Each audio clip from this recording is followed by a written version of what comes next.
Where the Force leads, I will follow. Where the Force leads, I will follow. Where the Force leads, I will follow. Where the Force leads, I will follow. Where the Force leads, I will follow. Where the Force leads, I will follow. When there is nothing left to lead, what will they follow?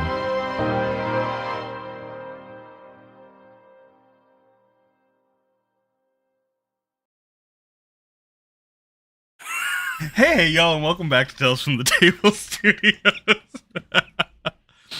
We're here with another episode of Path of the Fates with our wonderful Jedi table, perhaps the final episode of Path of the Fates with our Jedi table, at least for the time being. I have to add that or I get yelled at now. But we are here as part of our month of Tales 2, where we're raising money alongside Project Hope to provide support for those who have been impacted by the fire in California. Thankfully, the fires are contained. I believe they're mostly out now, which is great, but there's still a lot of people who have lost their homes, their lives, a lot of things that have happened and that they've been affected and impacted by. And so we're here trying to do what we can to provide support in any way we can, because they're not getting all the support that they need and that they should be getting from elsewhere. To that end, at any point, you can hit !donate over in the chat, which will bring up a Tiltify link that you can use to donate. Any amount helps, anything from 1 cent to $1 to $5 to $100. It all makes a huge difference. And we're going to be doing this all throughout the month. At the end of today, I'll go over our schedule again so you can know when you can see us next and what else we'll be up to. We've got a lot of awesome games and stuff going on. And I have been bullied into making another one, so we're working on that. We'll have more games to add to the schedule. It's a whole thing. I've also been bullied into agreeing that if we get a $100 donation before it happens, I will probably have to sing the chorus from Carry On My Wayward Son for our next Monster of the Week game, and I can't sing. It's going to be a great time. But in the meantime, hi, we're here with this, and we're really excited. I don't know if everyone else noticed, but we did have some great reactions when we went live. So you know we're in for a good time. There's a lot of energy going on here. But I guess that's it for now. I'm going to throw things around so everyone can introduce themselves, tell you who they are, where you can find them, who they're playing today, and all that fun stuff. And let's start with Stefan. Hey everybody, I'm Stefan, also Umbral Knight X on the Blue Skies, and I am playing Veldin Vaseska, and going to be very interesting. Huge shout out to Tales from the Table Studios for doing this charity event, and also shout out to my cousin who was impacted by the fires there in LA. Michael, cuz glad you're alive and well out there in the fires. Huge thing to help people out there. A lot of people were impacted by those fires in LA, so big ups to giving them a helping hand. Katelynn. Hey everybody, I'm Katelynn. You can find me at Kenney. That's K Kenny Plays. And yeah, I play Newton here, and I'm very jazzed for today to find out what happens. I was a stunned reaction on that review. So yes, we'll find out how this goes. Yeah, kudos, seconding on everything that Stefan said. Please support this charity. I am myself about to go through the donate page. So if you got it, if you can, please do. And I'll throw it on over. I don't know if I actually did that directionally correct on the screen.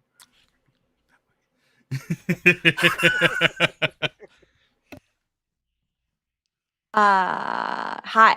I'm just gonna start talking because I think I'm the last one besides Lion, and Lion usually goes last.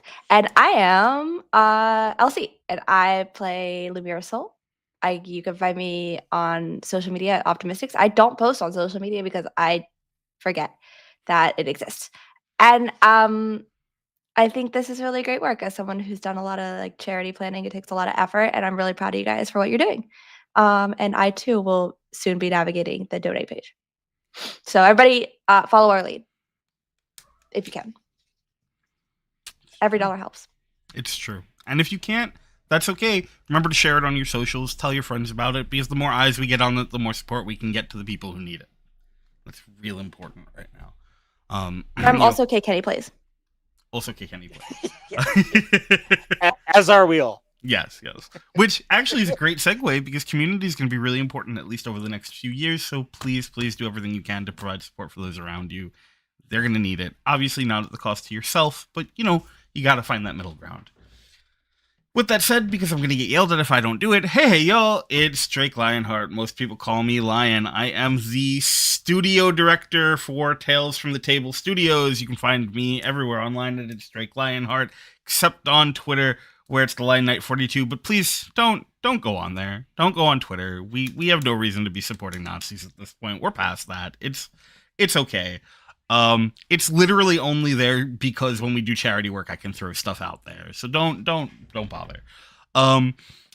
Yeah, you can find me here. I am our wonderful tail slinger for today. I'm very excited about that. And you can usually find me either running stuff on here or behind the scenes doing tech things or organizing or everything else. If you enjoy what you see here today and you want to see more of these amazing people, good news, we have a Discord, and on our Discord, we have a page set up where you can find all the cool stuff that they're doing, so you can go show up, show out, and support them in whatever ways you can and want to. They're an amazing group of people. We have it for all of our casts, so it's going to be great. Way for you to see more of everything they're doing, because these are all incredible people, so go do that. I use they, he pronouns, because I think I forgot to say that bit. I am very tired today, but we're going to get there. And because you're here and you called yourself out, I'll call you out now. Thank you, Elsie, for that donation. You're awesome. You're amazing. So with that, thank you, Katelynn, for your donation. You're also amazing. So with that, I think it's time for us to get to, my pen is gone, and that's okay. Let's get to today's episode of Path of the Fates. When we last left off, I do believe everything was going perfectly fine. There was no stress whatsoever. All was chill. Lumira, Newton, the two of you were having a great, wonderful lunch with all sorts of wonderful flavors and opportunities for Taste to sort of wind down from what has been a incredibly stressful couple of days. And Valden, you were just doing a little bit of catch up, making sure that everyone was aware of what was going on, letting the council know kind of what you guys have found. And as we pick up, I think we find ourselves in those last moments. And I think we're going to start in the dining area, where we see Lumira, you and Nu. I'm going to ask y'all, actually. So you had gotten your food, and then what? What are y'all doing when we come back to you? Lumira, did you have any particular thought? Okay. I never have any particular thought, so just jot that down. Okay, noted. Making a note of that. So yeah, I think I imagine Lumira and Nu would be sitting in some silence with a lot of food noises happening for a time before Nu realized, because Nu seems to have a habit. I don't know if it's Katelyn's forgetfulness or if that's just a trait that Nu has acquired, that she likes to hold on to her information for as long as humanly possible, or Jawa-ly possible. But I think in a kind of moment of like panic, in the anime style, I imagine she's eating and suddenly this like shiver runs up her all the way until her eyes kind of widen, and she turns to Lumira. I should have said something before. I had a vision. I don't know how much I should tell you because I don't want to make you sad, mad, scared, other feelings. Well, now I'm anxious. I don't want you to go. Go where? Anywhere. I saw you leaving. Hey. And I don't want it to be because I delivered this news. Which may not be news, but I in my vision, I saw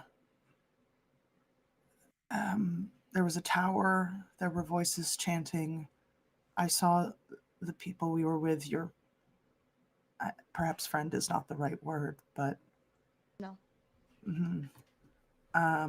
Odias and the other figure that we were with, and they were with many others, and there was blood pouring from their hands into this hole in the ground or well, and Master Wei was there, and his body was there, and then it sat up. It sat up, and then he Anu kind of gets quiet and just like closes in a little bit.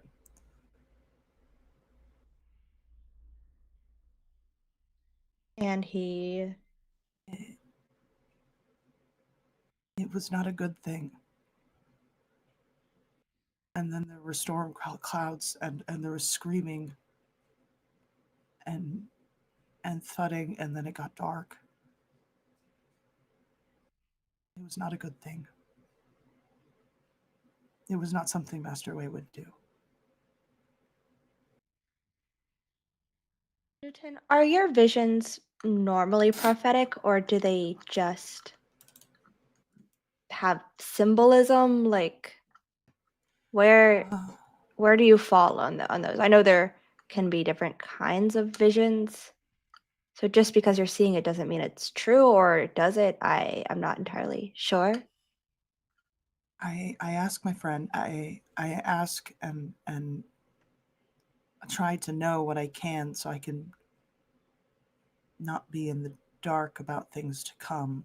I suppose sometimes they're more symbolic. When I saw, before we went to Main's temple, I saw statues, and I think I also experienced the sounds of what I assume must have been the cave-in. And I saw three statues of figures, and I believe one of them was Bane, and I thought I followed maybe one of the others of them. But then I did have a strange vision that was not me seeking out knowledge, but kind of came to me when we were assessing the dead body, and that dead body seemed to come to life. So perhaps this is nothing beyond that, because that person did not come back to life. I do not believe. Did that person come back to life? I don't think so. Okay. Then you're right. This might all be symbolism, and I don't know what it means. Let's keep that in mind. I feel like a lot has happened recently that we shouldn't ignore it. As much as I hate to say that, I don't like anything that you really just said, and I can see why you didn't want to tell me. But I'm not going anywhere. Not right now.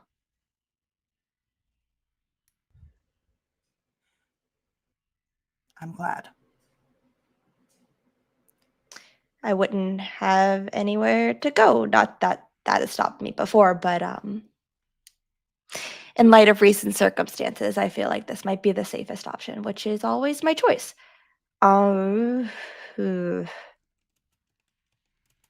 you ever known anyone to come back to life? Like, how realistic is this, do you think? Oh no. I have not known, unless I did know someone and I just didn't know that they had been brought back to life, in which case I would have no way of knowing. How do never mind. Never mind. I don't think you could answer that. Not entirely sure you know how your own thoughts work, but I don't know how your thought process works. What were you going to ask? It was a very interesting way of phrasing things. That's all, Newton. Oh, okay. Well, I can show you to my quarters, and we can get settled in there. Are there any supplies you might need, or things that you might want to get while we're here? Yeah. I think it'd be good to stock up on some basics while we're here, but I don't think I've had a good night's sleep in weeks. Mm. Not that being here would change any of that, but at least I could try. It's very peaceful here. It can't, it's I've got I can open the window, and there's like the sounds of little bugs kind of chirping and things in the night. It's very nice. I could also make sounds if that would be helpful for your sleep. No, no, thank you. Thank you, Newton. I don't need you to make sounds to help me sleep. But that's very generous, kind, thoughtful. I've never bunked with someone before, other than like my father. So I just Did he make sounds to help you go to sleep? I'm just wondering, like, where you've thought that other people making sounds would help someone sleep. Like, what kind of sounds? Well, sometimes they vary. So I imagine sometimes the sound of a light kind of humming would be pleasant, or sometimes I like the sound of the hum of an engine, or sometimes I like the little taps and clinks of machinery kind of moving, so I can, like, it's not quite like a xylophone, but a little like that. My father's snoring was sometimes comforting. Okay. You don't like the snoring? No. Is what I'm getting from this reaction. I don't want you to snore, Newton. Thank you. What if I do snore, though? I don't know if I do or I don't. We'll find out. I guess Will you leave?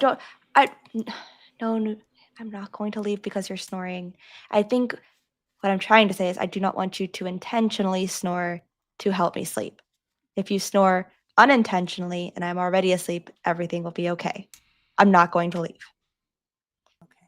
I'll wait to sleep until you're asleep. That's not necessary. You can sleep whenever you want.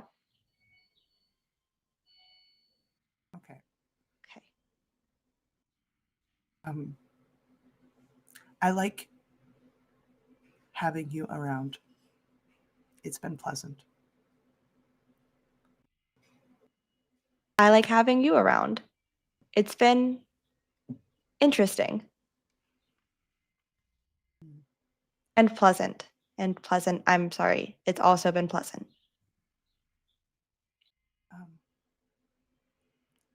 How do you feel about Master Wei, if you don't mind my asking? That's an interesting that's what do you mean? What do you mean by that?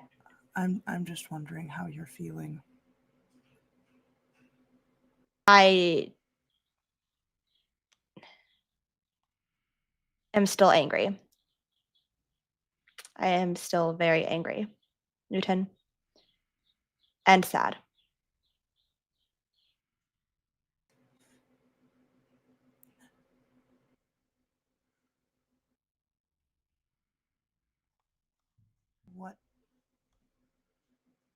What do you do to let go of your anger?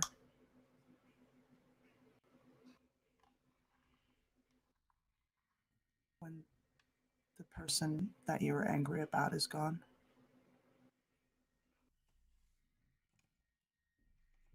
I don't think that you would know of these. Have you ever been to an underground fight club? No. Do you want to find out? Should I? You would go together? Yeah. I would love to show you that. I think it'd be very educational, actually. Okay. Yes. That sounds like fun. Okay, we'll find one then. We'll find one, and I think you'll you'll find it very educational. Lumira purposely did not say I run from my problems because that is what she was thinking. She's like, what do I do when I'm overly emotional and angry? Fight Club. Yeah, I run from my problems. Just kidding, Fight Club. Can't say run because then not Lumira, I'm Lumira. Then Newton's never gonna sleep, and I'm just gonna wake up and they're gonna be watching me. Like, are you still here? I didn't sleep because I don't want you to think I'm snoring and then leave anyways. Please don't leave me. You've got it. That's it.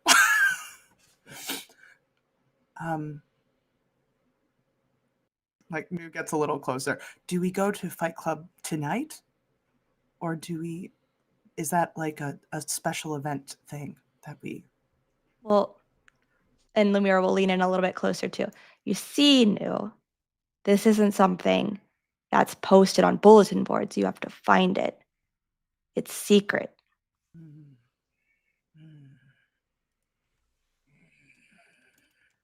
So we don't know when it happens until we know. But how do we know? Have to ask the right people. It's like a scavenger hunt. And the reward is punching someone in the face. Okay.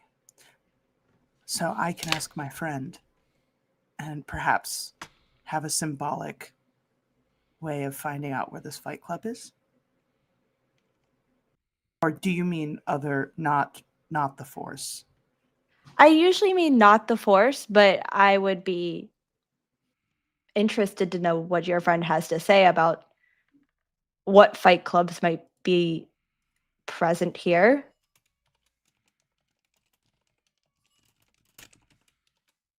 Probably it has had good recommendations in the past. I've used it to find some interesting food sources for my master. You know, I think that's actually a very useful dedication of the Force, and I never thought about using it that way. In fact, I might try that at some point. There's a lot of goodness in food. There is a lot of goodness in food. It's a universal language. That I know.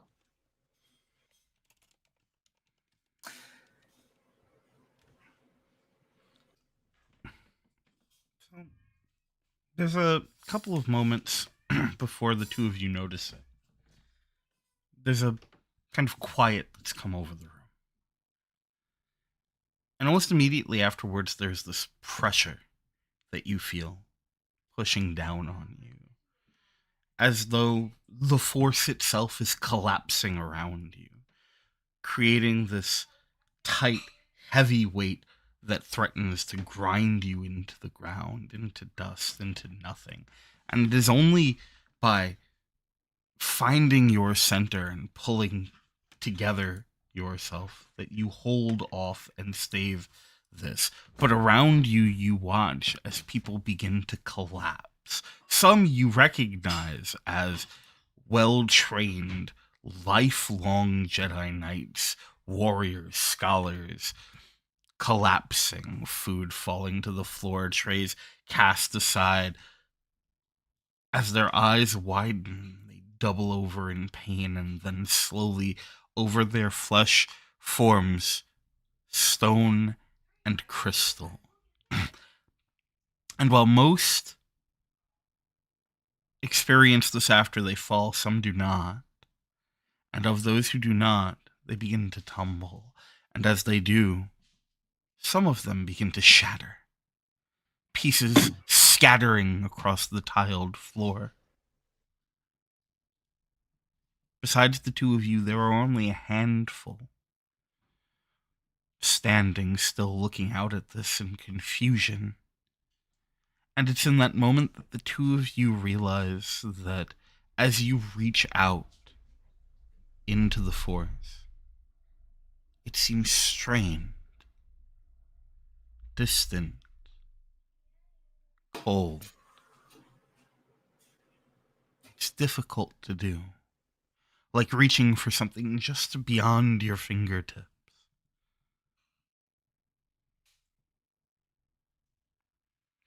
And then you can hear commotion outside. You can see out beyond the windows of the temple as people on the streets collapse, doubling over in pain. Screams of fear and pain and confusion as so many begin to crystallize, begin to coat in stone. What do you do? I think I might have missed like maybe a word or two. This is everyone, not just like those involved in the Jedi Temple, correct? Like not It just. seems like the vast majority of people, not just those in the temple. Okay. There are for sure people who aren't, both in and outside, but more of them than not do seem to be afflicted.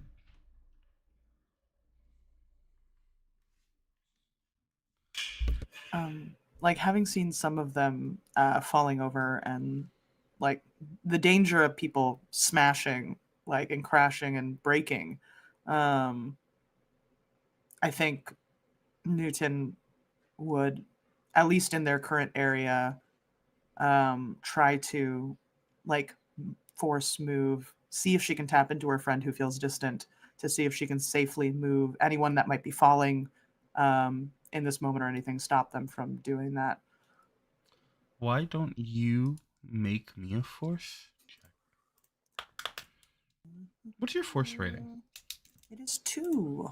So I'm going to ask before you do. Mm-hmm. I'm going to ask you a question. Yes. You have an option. Would you like to flip a light side point? Or would you like to roll with 1 force die? Oh. I shall roll with 1 force die. Okay. What is our current balance, may I ask? We are at 5 light to 3 dark. Oh, yeah, that's nice. I feel like the last time we left off, it was like 6 dark, 2 light. Or So I thought it was balanced last time. I feel we got way off base. Okay. Oh. Y'all have been very conservative with it. Okay. I am gonna attempt to be continue to attempt being conservative in this instance. Oh no! I got a single dark side point there. Would you like to use it? Yes. Always say yes. I was like, would I like to use it? Yes, and. No. Will I use it? Yes. Yes, and. Yes. This game. So you tell me how you, with the understanding that it is strained and you will have to force your way through, you tell me how you use the dark side of the Force to accomplish this task. Well, I think Nu like initially just kind of calls and asks her friend for the assist, which is normally what she would do. But feeling that kind of distance, there's like almost a flare of like kind of anger in a moment of like, why aren't you there for me? Where are you? Why are you leaving me? That she then forces what bit of the Force she can grab to do what she wants. I love that. And so you do, you grab it and demand it and you shape it and you force your will into it. And these falling people, almost statues now, move and settle without shattering. But for a moment, you can't help but recognize how good that felt. How good it felt to be calling the shots, to be shaping your will instead of just requesting, instead of just guiding, instead of these fluid motions, being able to assert and decide and not have to live in that moment of possibility For a moment, it felt the way it did when you were there, digging your fingers into Bane's head, asserting your will. It felt safe and powerful. Lumira, what are you getting up to? I think that usually if there is like an antagonistic force that is visible, she's very aggro, like very head on, like about to like kick ass kind of situation. But when there is no visible or tangible thing to fight, I think it, for lack of a better way to describe it, like freaks her out and kind of stuns her, because it's like, how do you fight something you can't punch? Very min coded. And I think would slowly rise as Nu is trying to connect to her friend, and just kind of almost like I kind of visualize it, walk to one of the shattered individuals, and like just crouch down and pick up a piece of what once was somebody and try to inspect it. I'm gonna be real light. I don't really want to roll anything for this because I'm not, what my character sheet is now is not intellect based. In fact, I am very dumb according to my stats. And let me see, I might have like something like investigative wise. Sure. I have perception. That could be like a situational thing, but I'm not necessarily trying to figure out what this is, but more of like what is going on. Yeah, I will let you roll me a perception. I'm gonna put this at a 3 difficulty. Okay. This is cunning. Okay, so let's see if I get this right. Nobody help me. Okay. So 1 green, 2 yellow. If my cunning is 3 and I have 2 ranks. 2 ranks. Yes! You got it.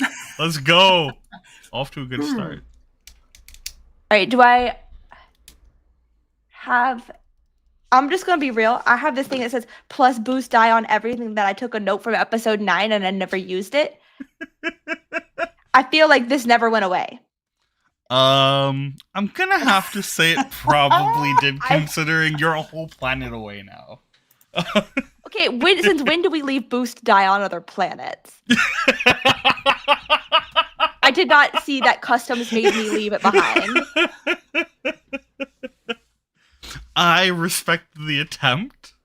All right, I'll just But I roll will flat, tell right? you, hang on, What? I will point out that if you want, you can upgrade one of your dice by flipping a light side point to a dark. Okay, yeah. Yeah? How do I do that? You just tell me that's what you want to do. Say the word. I don't click any of these dice. Oh, what you'll do is the green that you're gonna roll, you'll make a yellow. Okay, so 3 yellow. Yeah. Okay. And we are in balance once more. But nobody watched that reel I sent, but it's the one where you try to bribe the GM, and I'm like, I straight up have like offered Lion like $40 or something to let me have a boost die, and this is a prime situation of that. Let's go.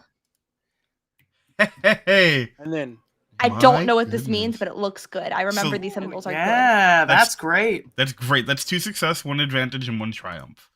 Yeah, the triumph I knew. Do you have any stress? Do you know if you have any stress on your sheet?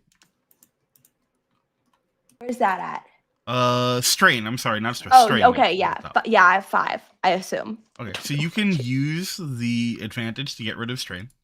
Okay, 1 or all? Yeah, 1 for 1. 1 for 1. Okay. Or what can I use it for? Because I think I have like a force ability that works with strain. I think I have a lot of things that work with strain. You do, yeah. Strain is usually going to be used for your like force abilities and stuff.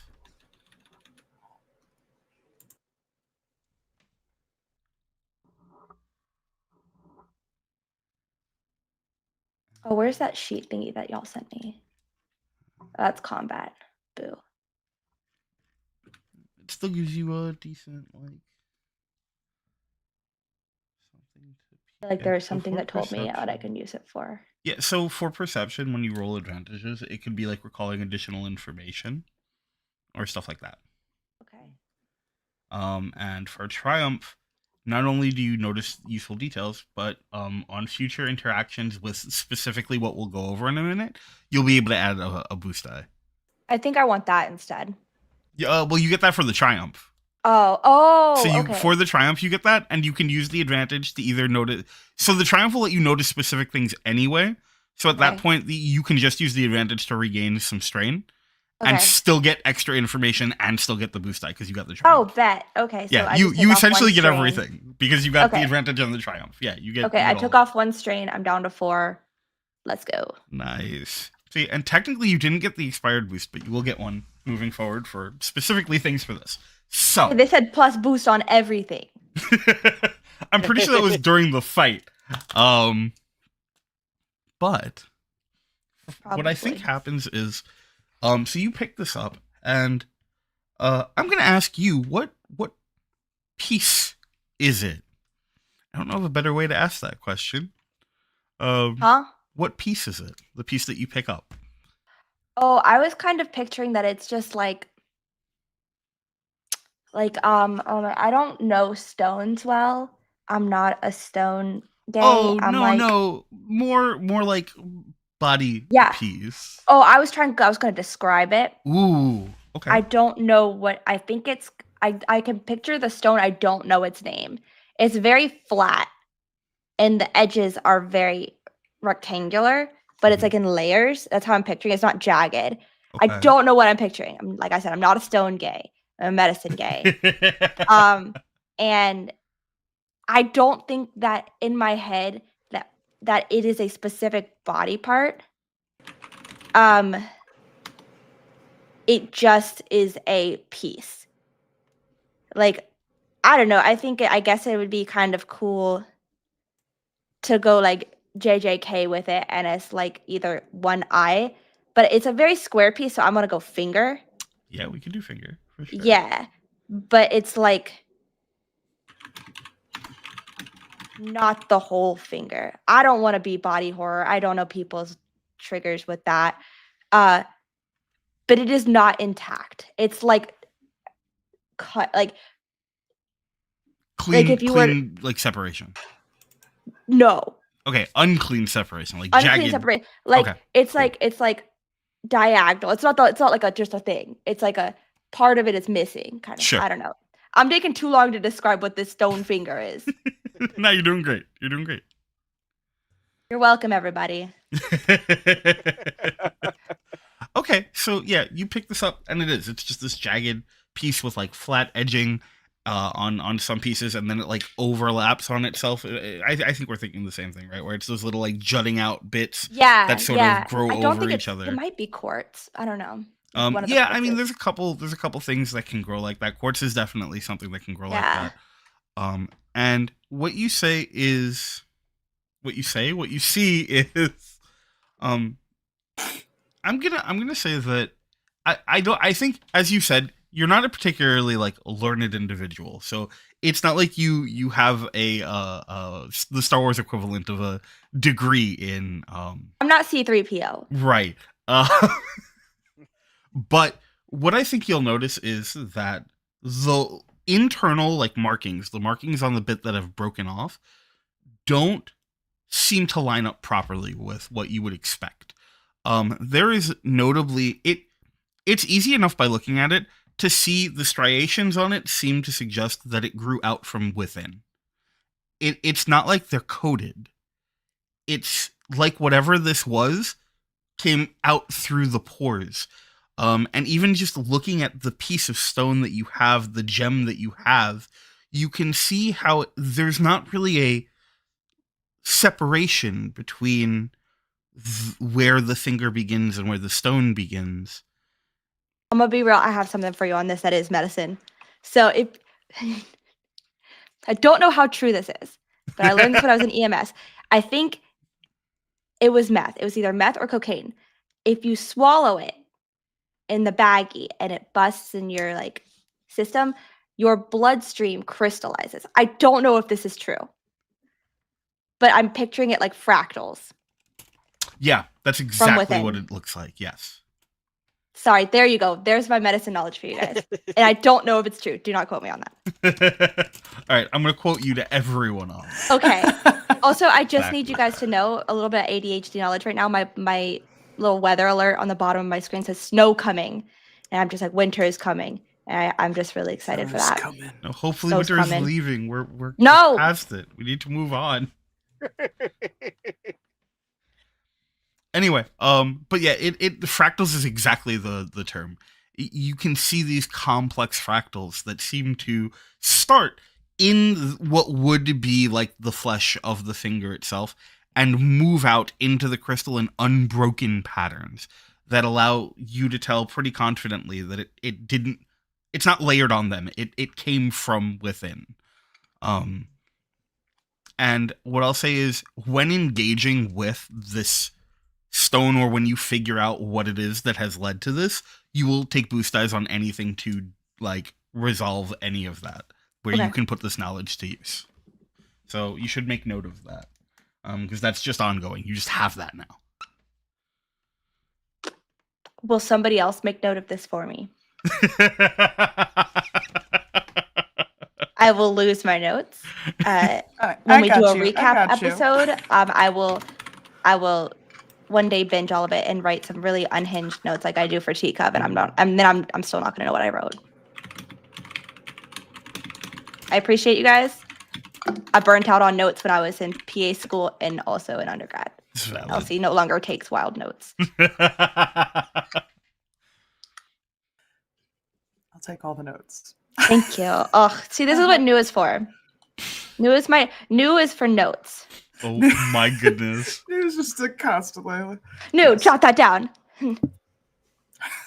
What is it, Julie? Yes, yeah. And Cora? That's my doggy's name. I named her after that character. That's awesome. Just so I can tell her, Julie, do the thing. That's excellent. Incredible. All right. So, yeah, with that knowledge, what would you like to do? I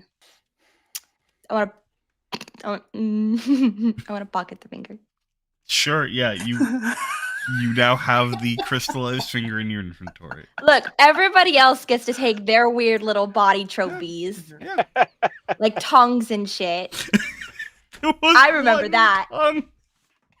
Okay. Well, this is one finger. Yeah, I respect it. It's a little less weird, honestly. Are you trying to be stealthy about it, or are you just like looking it over and then pocketing it? Everybody around me is like turning to stone and like crashing. I don't think anybody is really paying attention to what anybody else is doing. I don't think I need to be sneaky with this. Probably true. New, do you notice this? Do you notice? I'm wondering if I do. Yes. Do I see it? I don't know. Should I say? Do I get to say, or do I have to roll? I think if there's no active attempt to be stealthy, I'm gonna leave it up to you. I'm gonna if you wanna, it's your choice, your call. I think I see it, and I don't say anything. I just catalog it for later. It's useful. Yeah. It's not like a weird thing she's doing. It's like we need something probably in the future. Yeah, sample. Yeah. This is weird. Science. Yeah. And what did the two of you do? Science. Then? Science. Yeah. We should probably find out. I was about to say. I think there's like we have to find my master. We have to find my master. I think they both look at each other and it's like, let's go. And I think the two of you, as you run out of the dining hall, are sort of the catalyst for the few remaining people who are trying to figure out what the hell is going on to sort of take off as well. As the group of you exit the dining hall, you sort of burst out in different directions. Obviously, a lot of the Padwans you would assume are going after their master, or the knights are going towards the people who used to be their masters. And with that, yeah. Sorry, I want to request one more perception roll as we do this. Yeah, what are you looking for? I just want to see if I can catalog any pattern Interesting pattern as to because you're describing there are people who are not affected and there are people who are affected. Is there any realistic connection that I can make based on like just visual observation as to that? So I will absolutely let you roll for it. It's gonna be very difficult. That's fine. What do I have to lose? May I also attempt to perceive some 100%. You both can we combine it? Combine our efforts. Yeah. Yes, there is a way to help. I forget it offhand. Give me one. No, just dice. Just all our dice, all together. All together, every dice. And in fact, Valden's dice too. Of course. No, unfortunately not. I don't like to say no. Boost die. Boost die.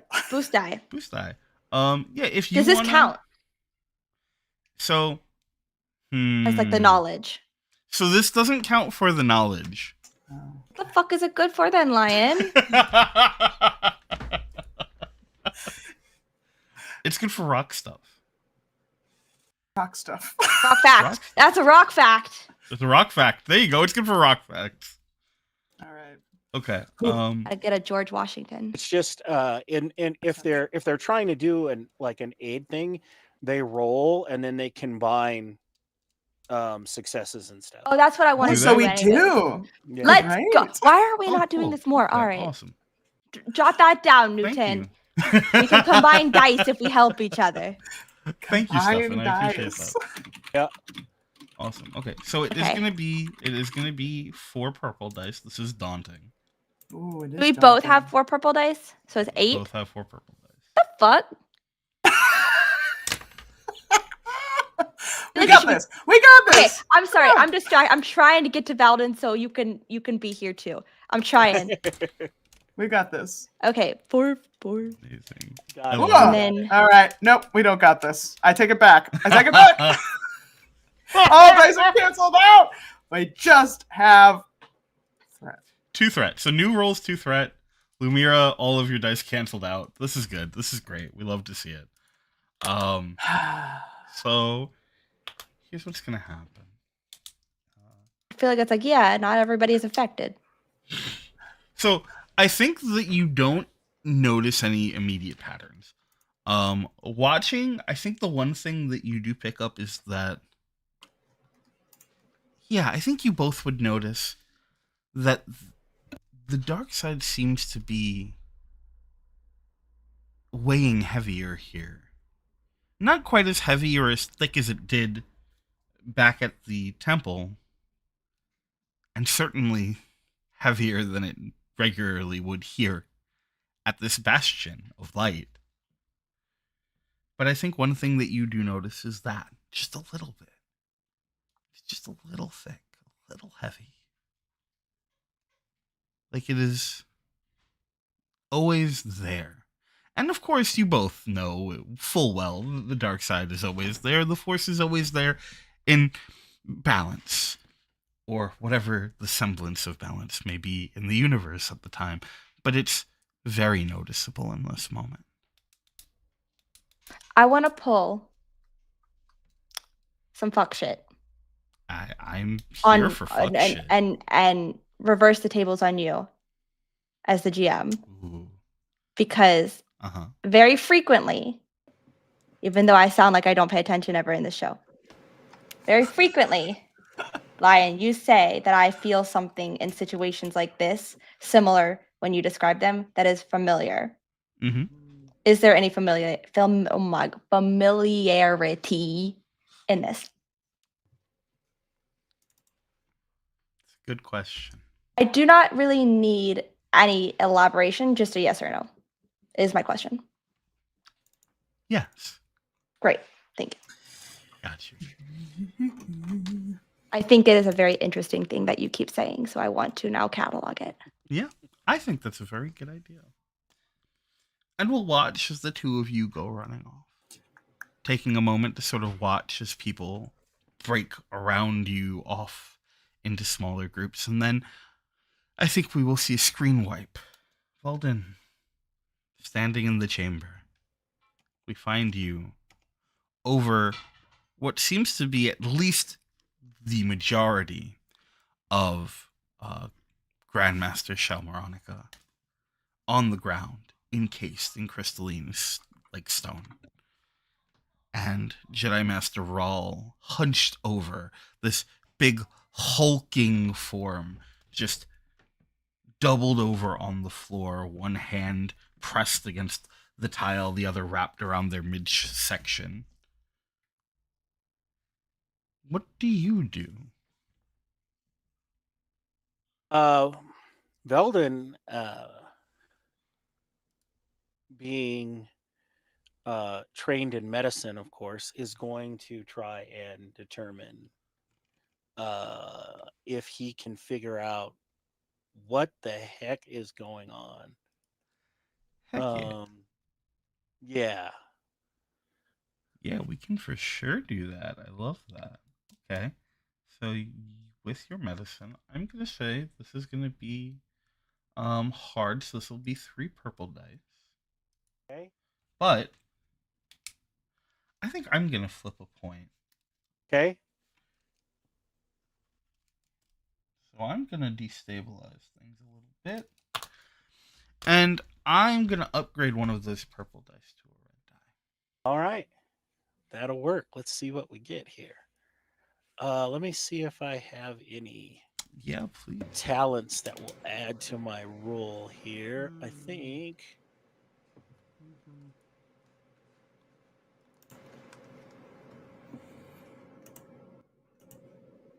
No. Nope. In this case, yep, I'm going to go with this. So let's see what we end up with. Here we go. And they all cancel out. No. So being kind of stumped as to what is going on, obviously, Veldin is just going to kind of try and look around here and outside the council chamber just to kind of start gaining a sense of like, is this localized? Is this widespread? Like, what's... Yeah. So you also noticed out in the street the large windows that surround the like council chambers. Usually muted like grayed out, but now you can see out and you see into the street a number of people who also are impacted. Looking out beyond the council chambers themselves as you step out, you can hear what sound like echoed, panicked voices screaming in the shuffling of feet. You can see bits of scattered stone and crystal as they move across the hallways. You can hear the clatters and crashes of people as they fall, or what used to be people as they fall.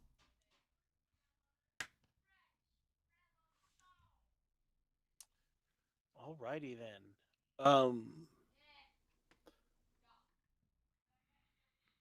Yeah, I think Veldin would try and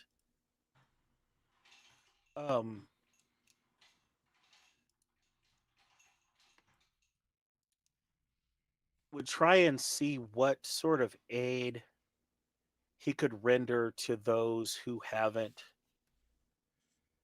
crystallized, to try and like I mean, I think obviously people are probably, I'm sure, panicked and like running. Absolutely. And so Veldin is going to try and maybe do what he can to kind of guide and direct people to try and mitigate like a stampede of people just kind of like trampling each other and that kind of things in the panic. Yeah, absolutely. You have leadership, right? There's a leadership role. I do.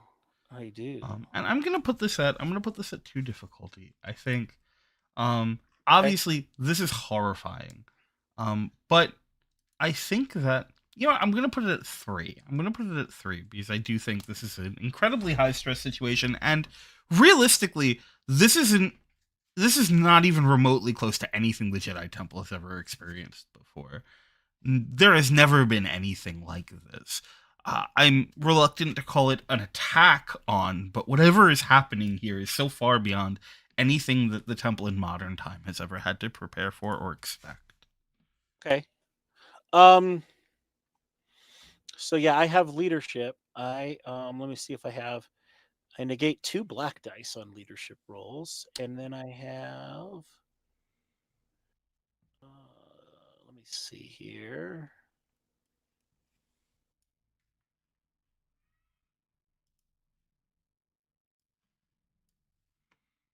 This is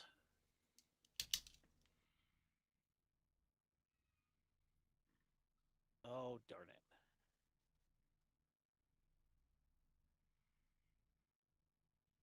It's not a discipline check, it's a leadership check, yeah? Yeah, you can if you want to pitch discipline, I'm here for it. Yeah, I think in this case, I think that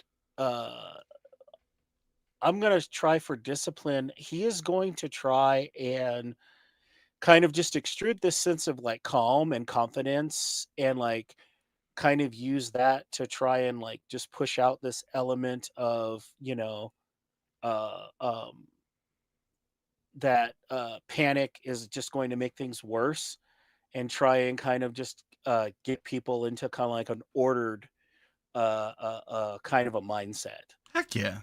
I love that. Which it'll be a discipline roll, and I have confidence as an ability, which allows me to uh, and people are in fear, so I Mhm. can reduce when trying to avoid fear affecting fear. I can reduce the difficulty by 1. Nice. Heck yeah. So I am going to make a roll here, and all I got was a fail. I just failed. Oh So no. people are not doing good. I just failed, It's a I hard just time. failed. It's a hard time. Obviously, the panic is too much for people. Me too. That's a vibe. I get it. It's so fair. But obviously something huge is going on now. Question: what time of day is it for us, or It's night? just about getting into the evening. Okay. So as this is happening and it's slipping into evening, do we have any awareness yet of the thing going on with the stars? Well, it's funny you should ask that.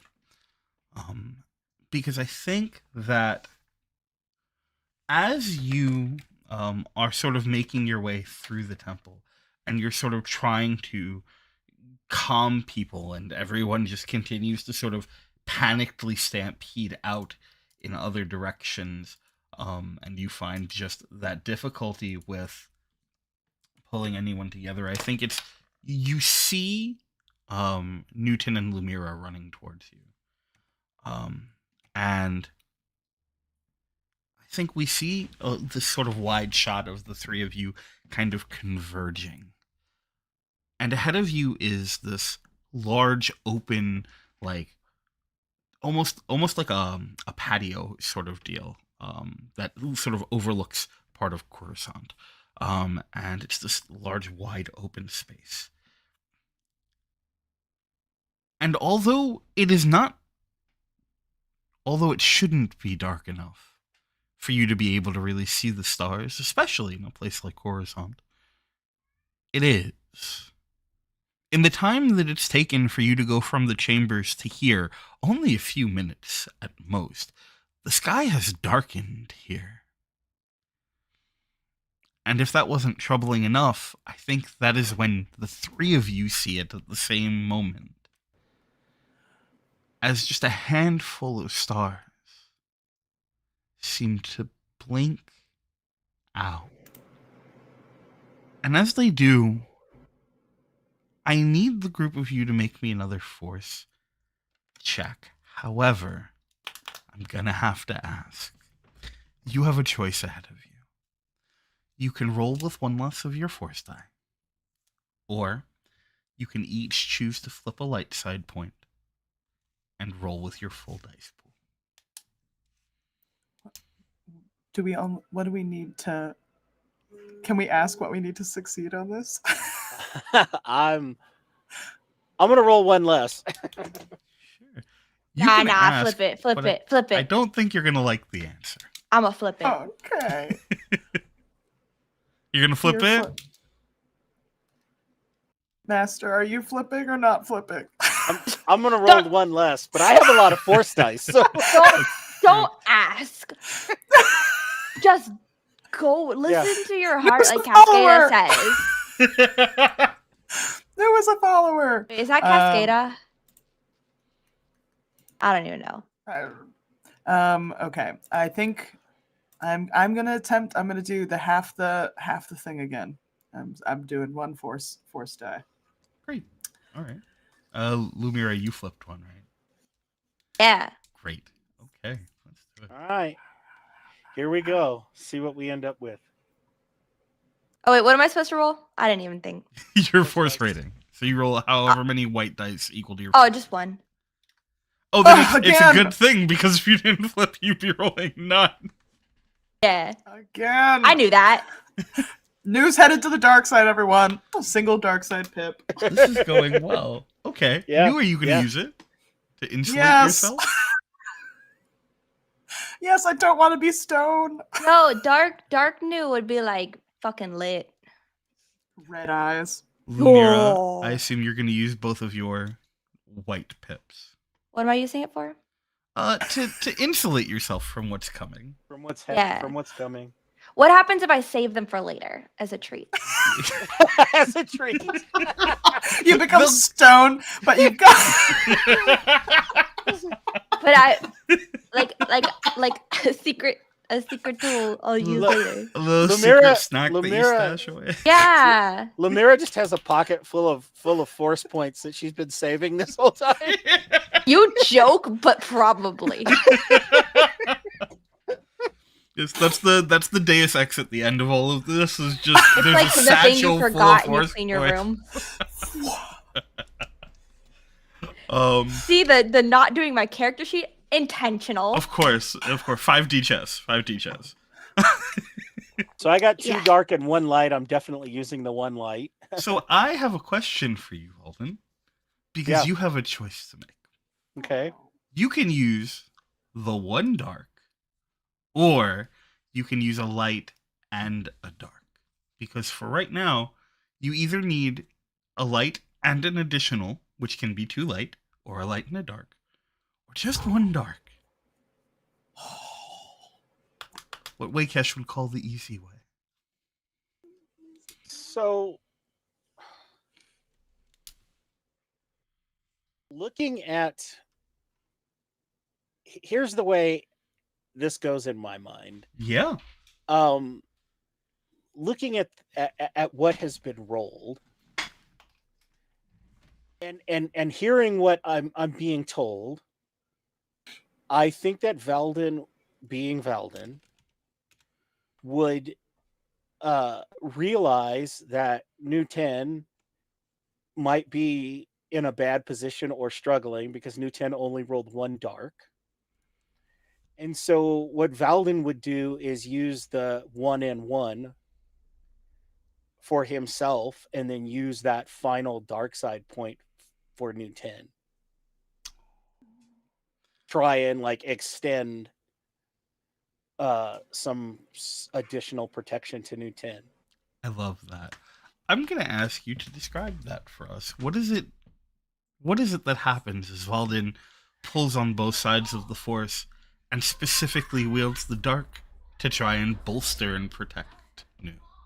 I think that Veldin senses obviously the sort of like forces that are kind of roiling around all of us, and I think that of course has been quoted many times that fear is a path to the dark side, and I think that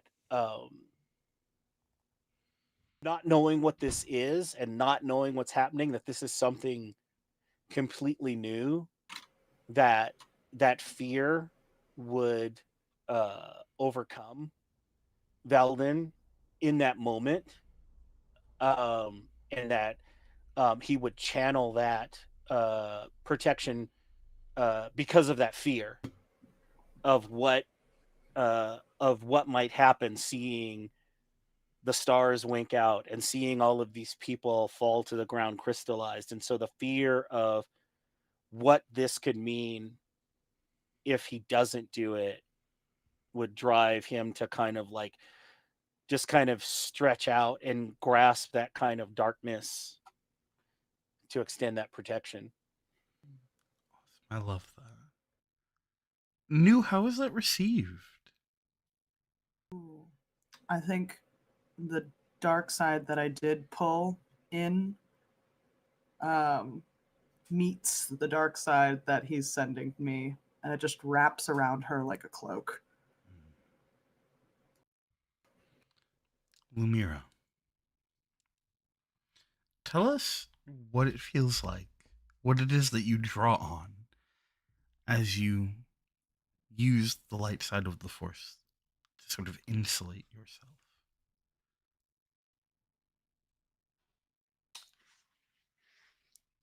I don't think that she has a very rigid uh defining feature in her head about what is what and like what she draws on. I think she is, since tapping into the Force, just used it as it felt right. And so this would be like a very protective measure that just feels safe, and kind of like I envision it like almost like draping, but like in is I don't know how to describe it. The only thing I can think of is like butterfly wings folding inward around, just like a chrysalis of like a shield uh around her like psyche. I love that. And so what happens is, as you all pull on the Force, it's almost instinctive the way a lot of this happens in this flash moment. And then there's this cry that the three of you all hear. Well, here is maybe not the right term, that you feel in the center of your being. It's almost like it's coming from within your own chest. And there are so many of them, hundreds upon thousands of voices layered over each other for just a moment. But under all of them is something sharper, something shrill, something that feels empty. There is a moment where each of these voices begin to peter out, but that shrill shriek continues, and it demands everything that you are, and it is only through your wielding of the Force that you are able to hold yourself together as it slowly dies out. And you know, through the Force, that those stars are not coming back. And you know, through the Force, that whatever that sound was, it wants you. And Valden, you can't help but hear the words of Darth Bane ringing in your head. That last conversation, that last moment. Lumira, you feel...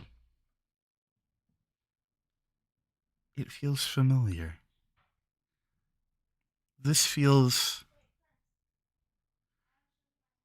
it feels like this has happened before, or at least that you've experienced something like this before, that feeling, that sensation in your chest.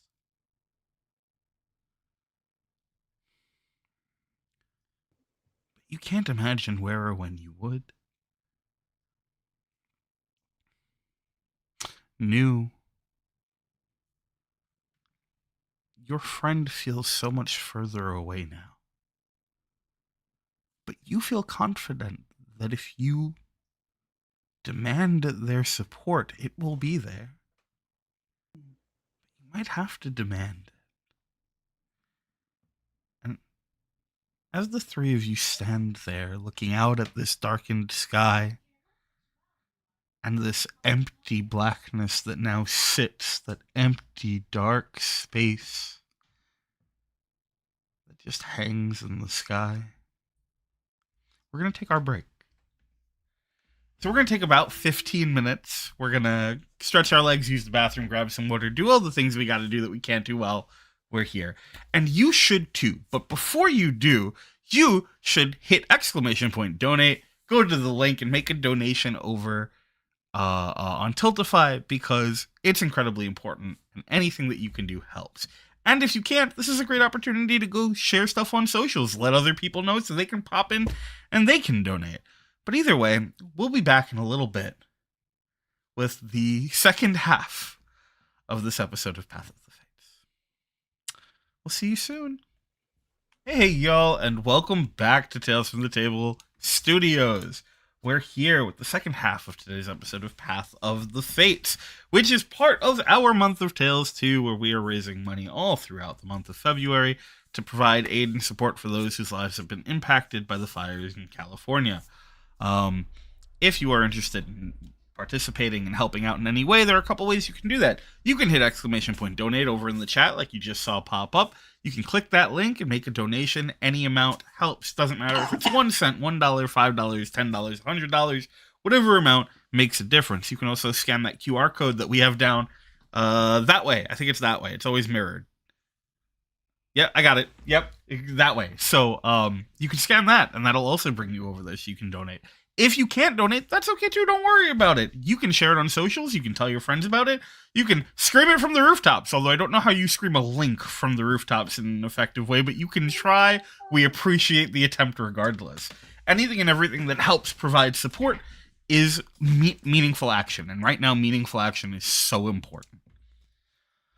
So, for now, speaking of meaningful action, let's get back to the second half of today's episode of Path of the Fates.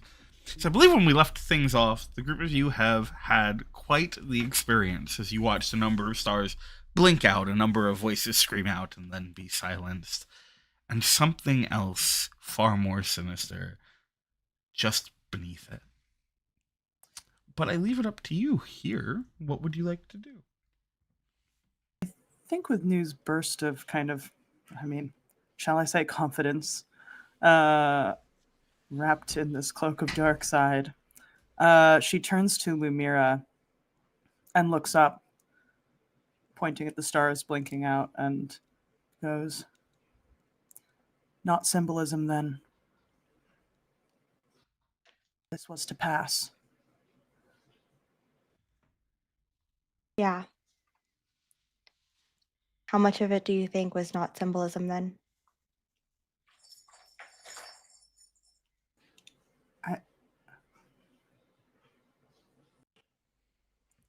I'm not sure whether to be hopeful or afraid that maybe it all wasn't. Master, I didn't get the chance to tell you, but I had a vision of darkness and of Master Wei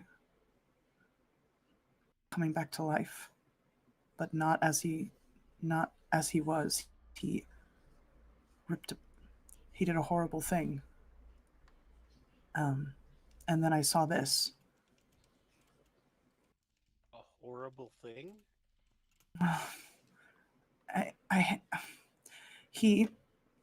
And I think Nu just starts to gesture of ripping someone's heart out of their chest.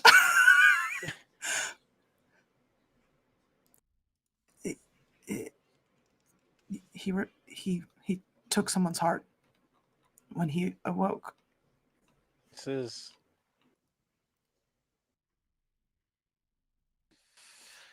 whatever this is, it is unprecedented.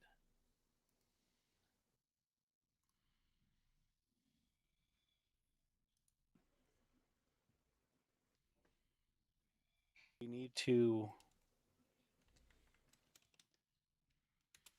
see if there is a way that we can find out more about whatever this is.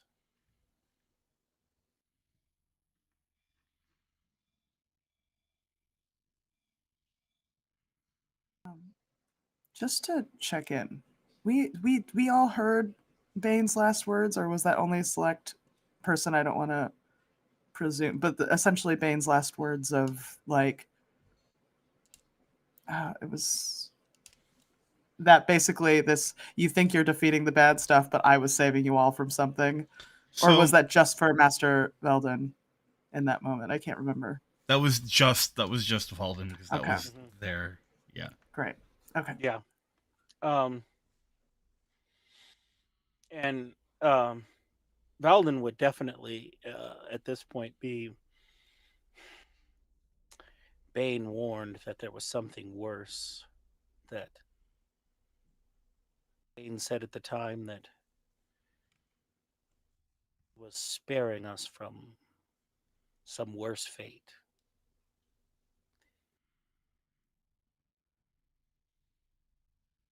Obviously, he was at least somewhat truthful in that assessment. What could be a worse fate, Master? I think what we need to determine now is what could be so powerful as to cause this.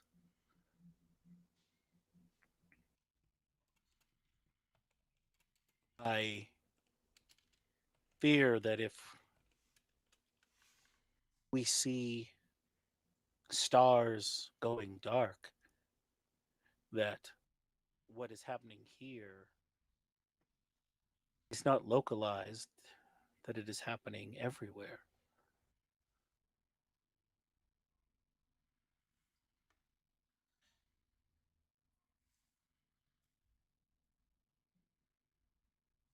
My father, is there a way to reach out? I mean, I don't know that I could see Tatooine in the sky from here as a star otherwise. But I think it just hits new in this moment that was her father on a planet that just disappeared. Well, yeah, you wouldn't.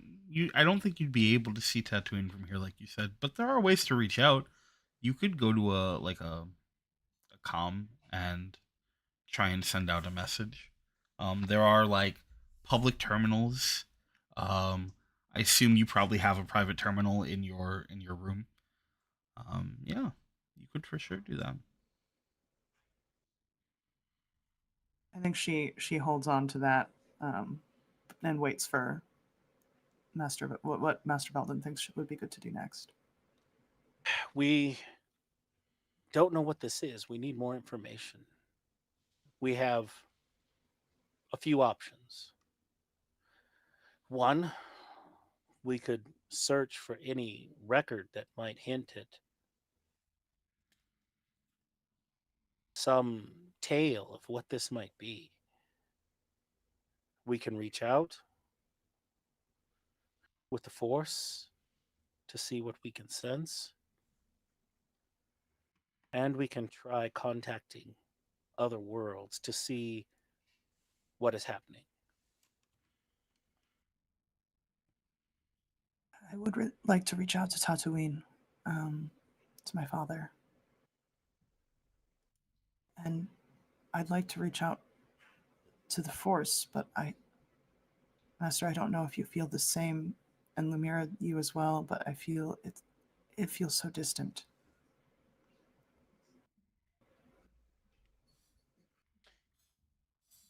You try and contact your father.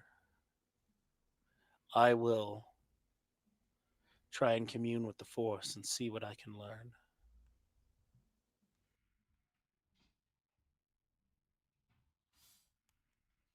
course. Lumira, I know you have had an interesting life. I know you have skills and perhaps contacts who are not from the channels that operate in the light. Perhaps you might be able to see what some of those people who work in the more shadowy places are hearing, what they might know.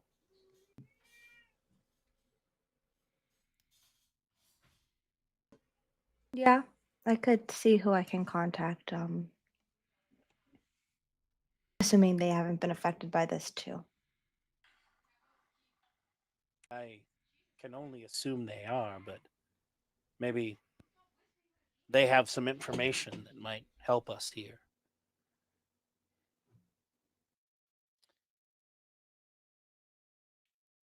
I'll see what I can do.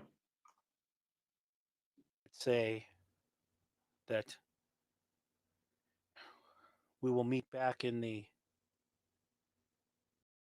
main dining hall in as soon as we can. Once we discover what information we can from this.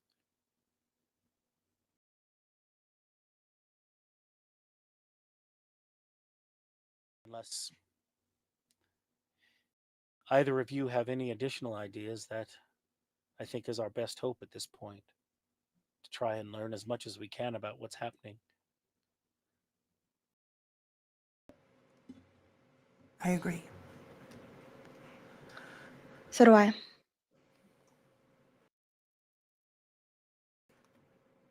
And may the force be with you.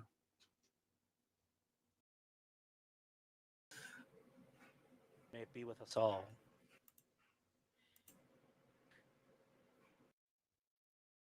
And Velden is going to try and go to a spot where he can try and reach out with sense to see what he can, if anything, he can pull from this. Absolutely. And you said you're gonna go try and contact Tatooine to try and get in touch with your father.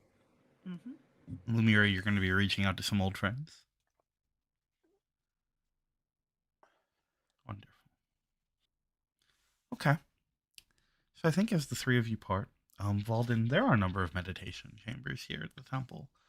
And I think it's as you find your way towards one, that you see a familiar face sort of huddled up in a corner, sort of behind a bookshelf, full of like ancient texts that are, if we're being honest, mostly kept there for aesthetic purposes, more than anything else. But this young Twi'lek, just sort of curled up, feet hugged to her chest, just bundled there. And as you are approaching, I think she sort of looks up at you and her eyes go wide.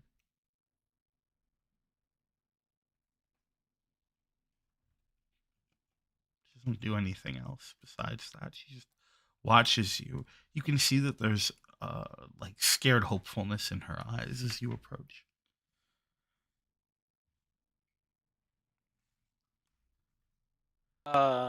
Velden will kind of calmly approach and just with a kind of quizzical look.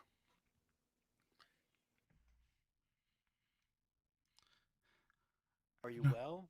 I don't understand what's happening.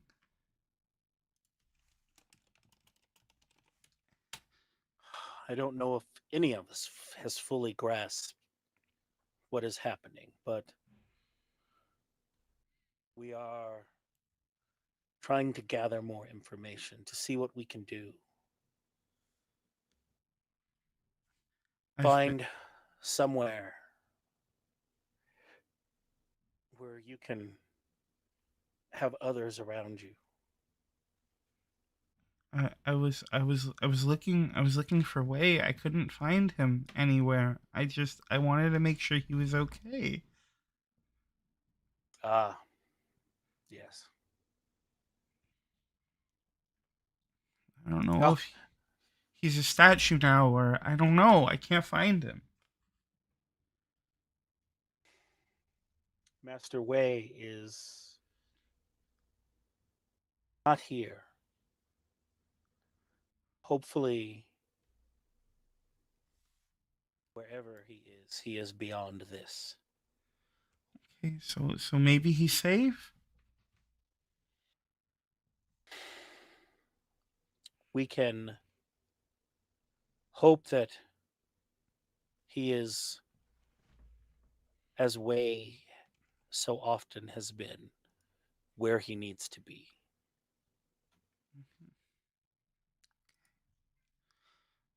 Okay, I'll go find people. Okay. Will you come find me if he comes back? I will. Okay, thank you, Master. Stay safe. And she like very slowly sort of stumbles up, and she goes to like take off, and she stops after a step, and she looks back, and she goes, "May the Force be with you." And with you, child. And she like nods and then just like scurries off to try and find people. Yeah. Going Belden into is gonna sigh deeply, kind of, and then just kind of like try and refocus on like the matter at hand. And inside of the meditation chambers, they're all pretty much the same. They are these very simple, plain rooms with comfortable mats laid out across the floor. There are a number of just not of any historical significance, but there are a number of just like simple art pieces that are laid throughout as just places to focus for those who need something to actively put their thought on as they center themselves. But otherwise, it is a very plain, bare room. It is kept mostly in dim light, and it is completely closed off. Once you close that door inside, you cannot hear beyond the walls.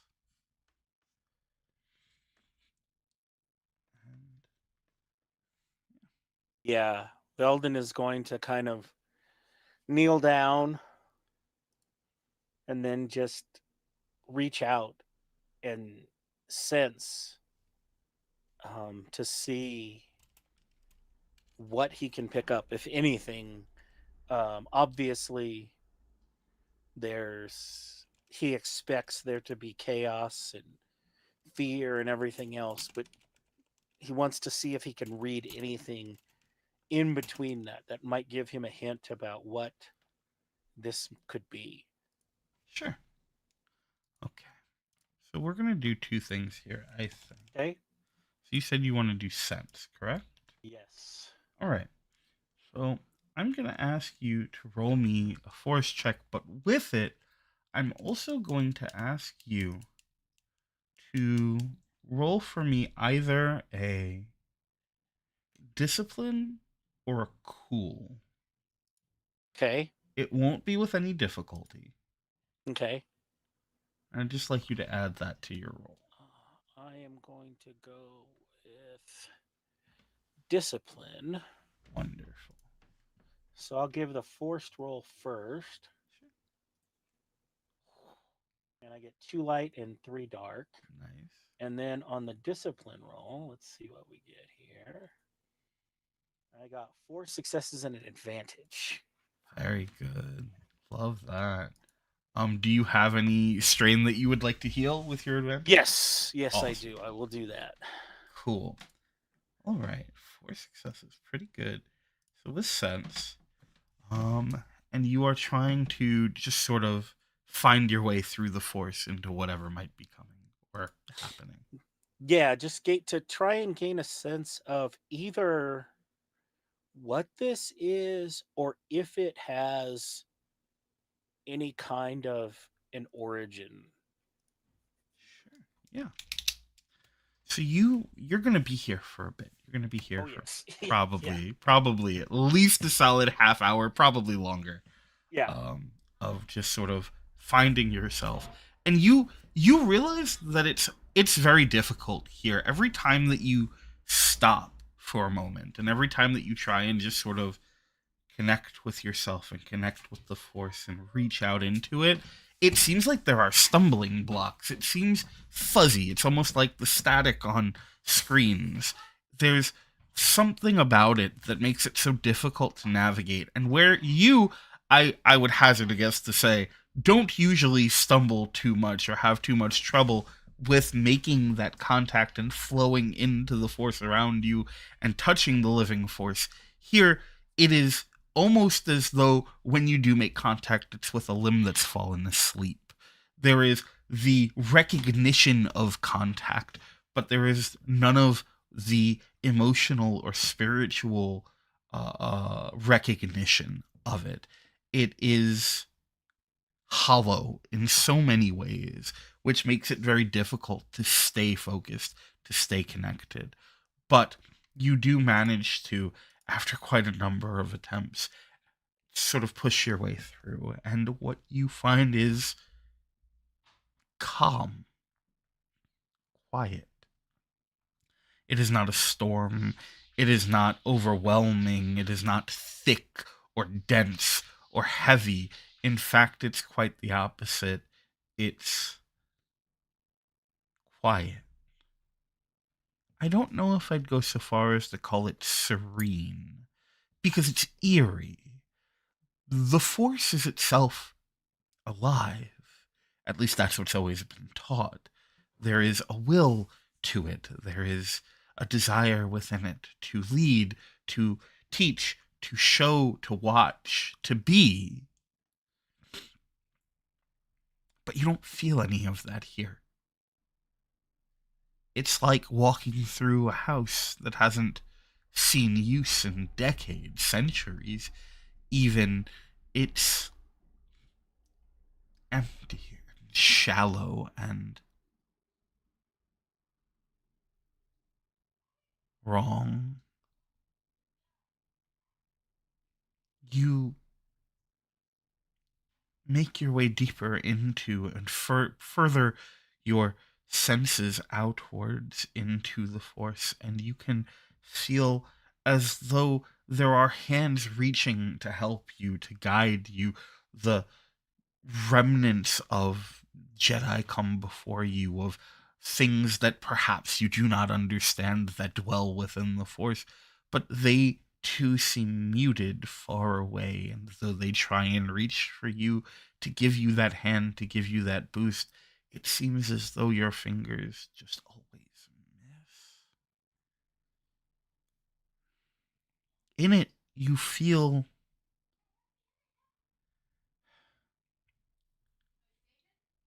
as though there is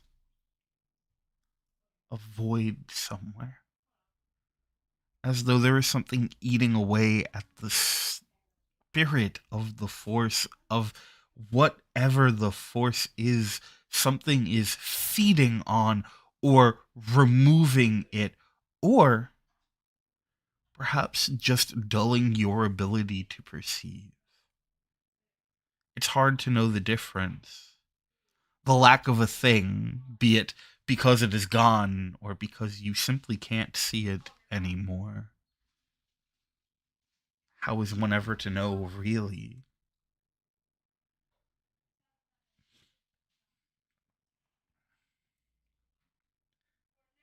As you sit, and I think we're going to say that an hour goes by, maybe two, you feel yourself beginning to grow exhausted. There is so much that you are pouring out, and so little that you are getting back. I'm going to ask you to take 2 points of strain and ask if you wish to continue. I will take the strain and definitely continue. Certainly. And you feel it on you physically, your shoulders slumping, your neck aching, your joints screaming. You're just tired. You're so tired.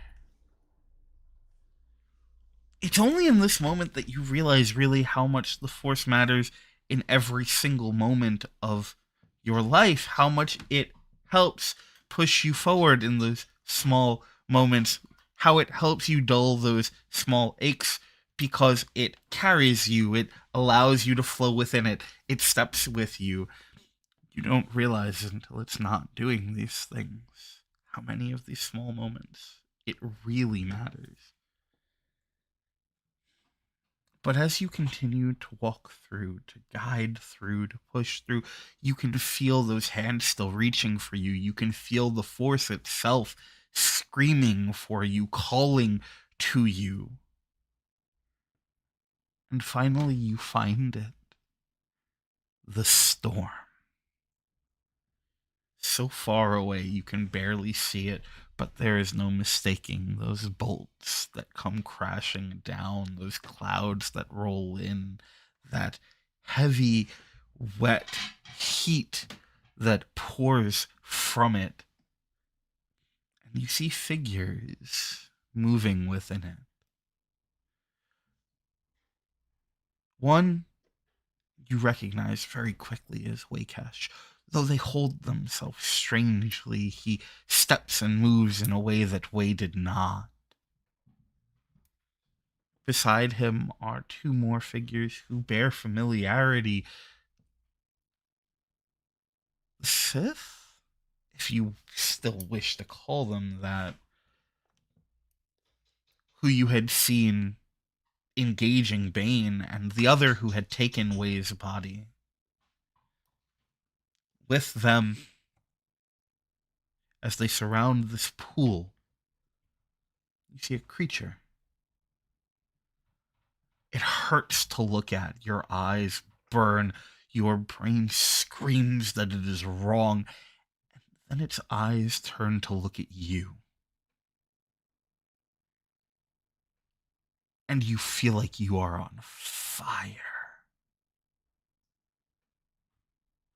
You hear in your head the voice.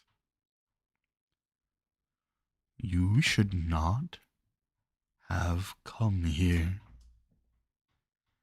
And then you find yourself splayed out on the floor in this chamber, gasping and panting, covered in sweat. And then we're going to shift for a moment. Lumira, what are you getting up to as you separate from the group?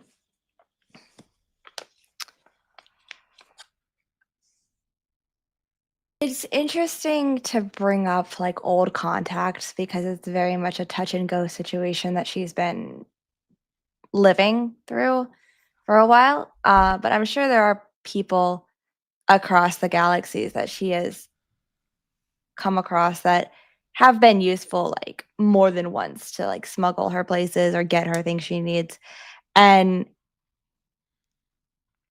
I like to think there's something along the lines of like a back channel or like equivalent to like I don't know like uh thieves can't or whatever like Sure, yeah, absolutely. in like D&D. Yeah. That she uses because I'm very very very sure that these people do not want to be found. And probably go somewhere adjacent but not directly in the Jedi Temple general area just because it feels weird and probably has some kind of like subcode or whatever in whatever message she sends that says where it's from and they'd be like, I'm not answering that. Right. Absolutely. Those sticks in the mud, nah. They're gonna report me to like Interpol or whatever, Galactic Interpol. Sure. And then starts like sending out very vague messages. I don't think alluding that anything is wrong, just that she needs some help with things, because I don't think she wants to raise any red flags immediately. Sure, yeah. I have no specifics on these people. Not a problem whatsoever. So you send this out, and I think it actually works that you have no specifics on these people right now, because I think, like you said, it's more of a network. There are definitely people who have helped you, who you have personal ties with, but a number of them all operate through this same network. It's just a smuggler's ring that happens to have all of these contacts that are spread. You know, it's a common saying in the Outer Rim that every smuggler is only 3 detached from any other. Yeah, the smuggler's Kevin Bacon or whatever. Exactly. That Yeah. dude's name is. Yeah, the 6 degrees of Kevin Bacon, the best smuggler in this side of the galaxy. Yeah. Kavan Bakun. That's what Kavan it is. Bakun. Yes. Yes. Kavan Bakun. Yeah, master smuggler. God damn it. So you send out these messages, just sort of testing the water, and I think it takes a solid amount of time. I think you've got 30, 45 minutes before you do finally get a response back on what I assume is your private comms, on your private data pad, from a ID number that you recognize. Not someone you've spoken to in quite a long time, but Ganju is a hut that you did a couple of jobs for a solid 4 or 5 years ago. And Ganju is not embroiled in a lot of the hut family, what's the word to use here, drama that tends to come up. Ganju has removed himself from it for the most part, and is more than happy to just have his little cutout with his own little ring. He makes good dough and is real happy with it. As long as his creds come in, he's cool with it. He's got no reason to try and take over other families or take over other territories. As he likes to say, I'll leave that to the hungry ones. He likes to stay fit. And it's just a very basic response that just acknowledges that seen the message you put out and that he is available. Okay. Does he, if I prod towards an answer for information, how does he a very hey dude, what's good, crazy, right? Kind of very still vague, what is the vibe on the messages? Ooh. Well, I think the moment that you even subtly suggest anything, there is a bunch that you get back. Ganju is very long-winded, and so you get back what is a 4-paragraph rant on how incredibly inconvenient it's been that one of these planets has just blinked out of existence and has thrown all of the trade routes into disarray. It's nonsense, and the fact that the Galactic Senate hasn't already figured out a solution so that it doesn't interrupt any of the incoming ships is just unacceptable. He doesn't know what it is that's going on in the core worlds or what the deal is with the Senate, but he was assured that this wouldn't be an issue, that they would be on top of things. And listen, he gets that this maybe isn't the thing you expect to happen most of the time, but some sense of decorum is required. There are credits on the line. And he would give back a version that is Lumira coded of oh yeah, man, that's crazy. Wow, dog. Crazy.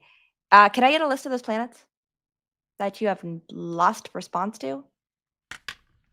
Yeah, and he will send you so there are 3 planets that as far as they know, have just stopped being.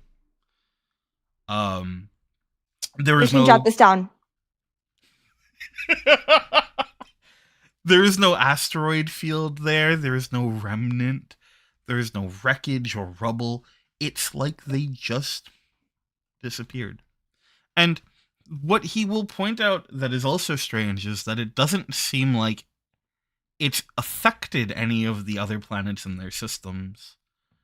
Everything is still moving as though it is perfectly in balance. Everything's fine. How Outside if of the commerce is disrupted? panic. No one wants to go anywhere near these places now. If planets are disappearing, anything can disappear. Can you imagine what would happen if an entire shipment of spice just vanished out of the blue? I don't know. I've never seen Dune.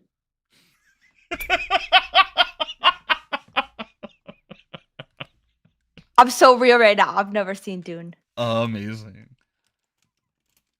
But you got the names? Oh, yes. Okay, Newton, write this down.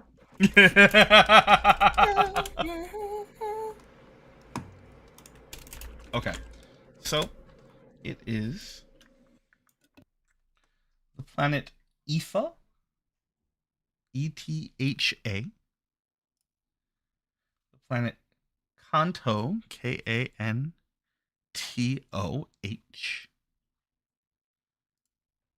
and the planet Ise, ISE. Are they in proximity to one another? They are. Like in a line, So or just the same galaxy? Two of Like- them share the same system, Mhm. and the other one is the closest planet to those, a system over. Do they have any other similarities, like culture-wise or other? Not as far as he knows. Nothing that immediately juts out to him as being relevant. Although,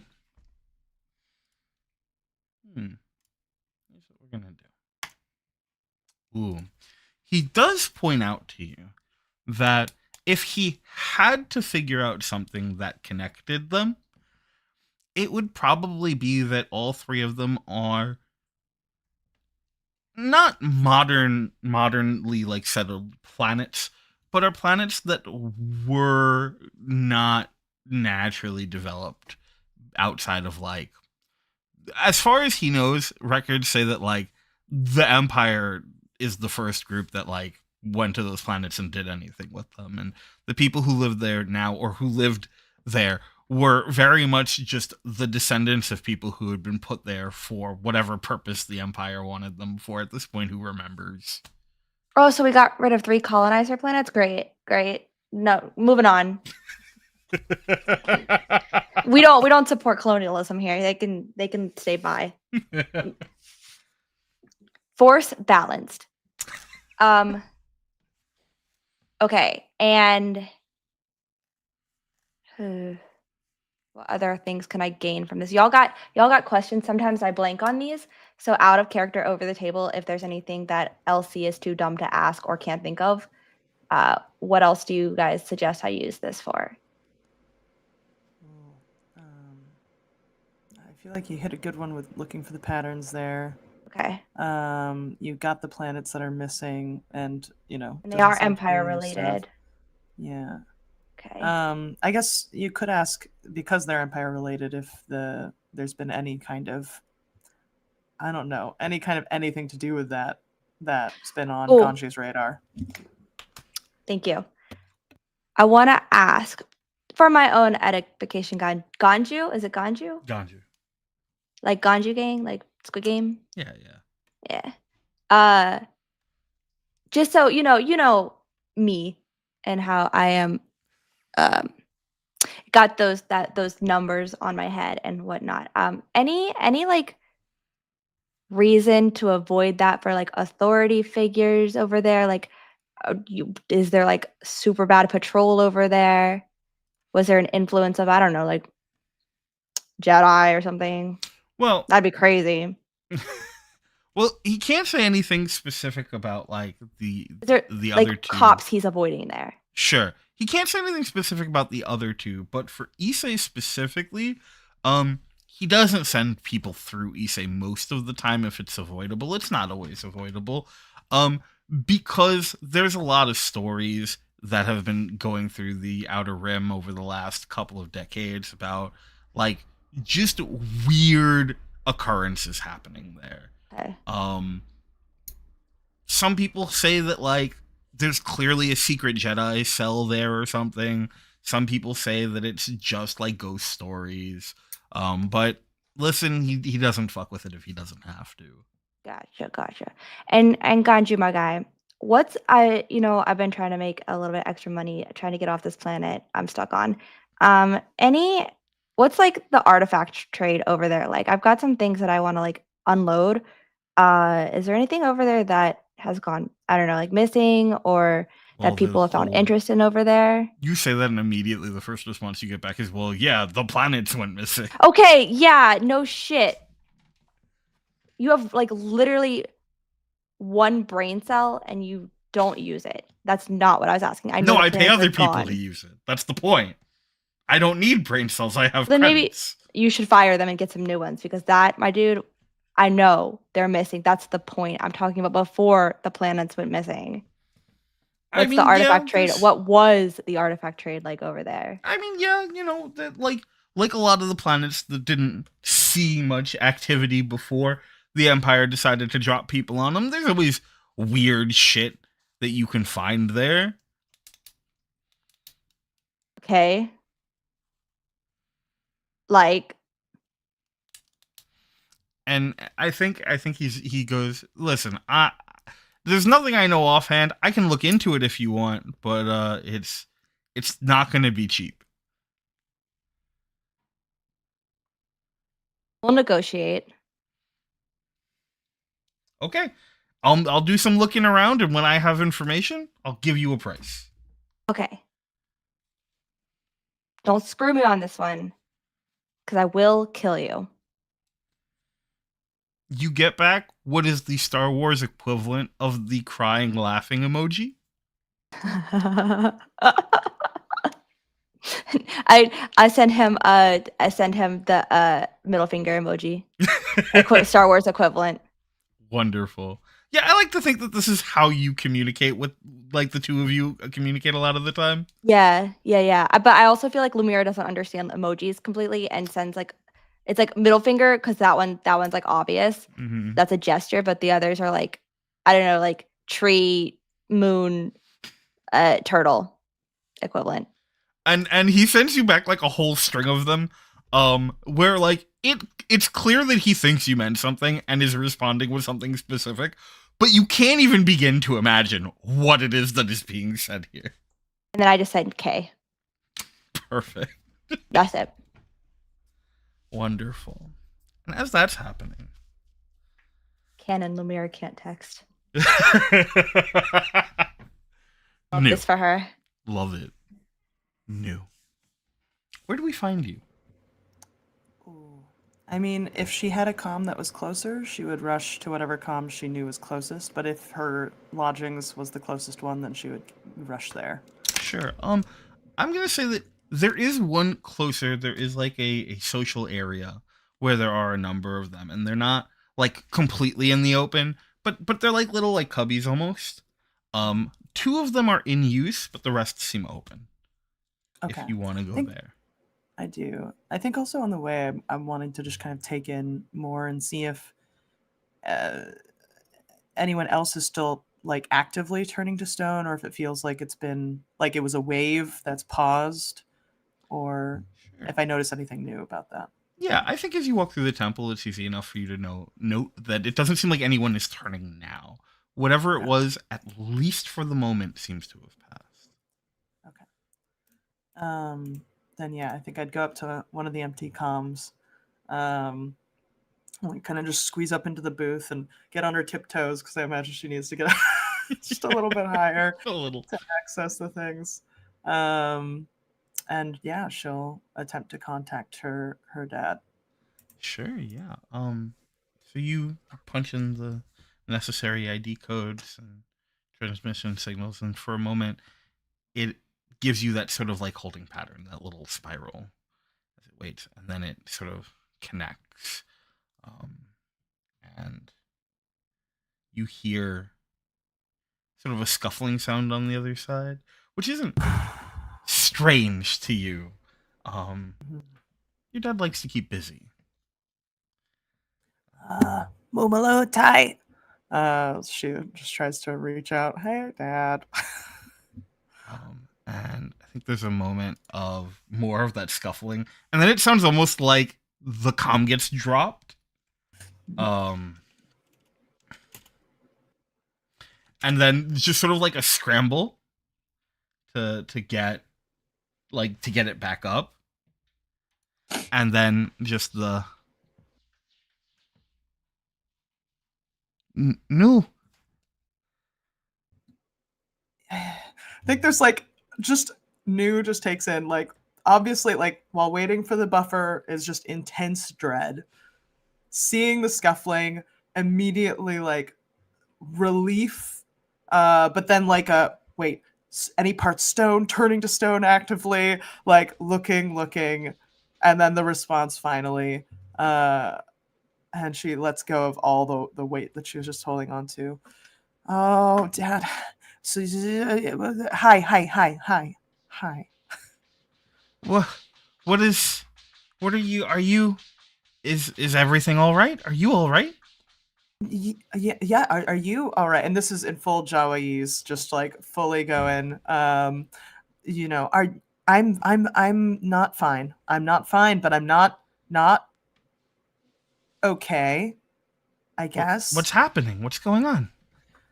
I don't know how much I can say.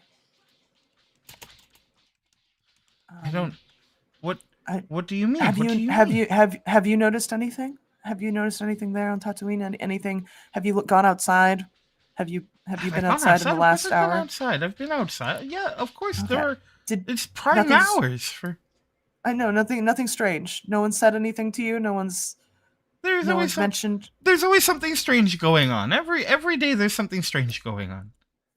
Okay, but nothing particularly strange, Ba. Nothing particularly strange. What should I be looking for? What should I be looking for that is strange?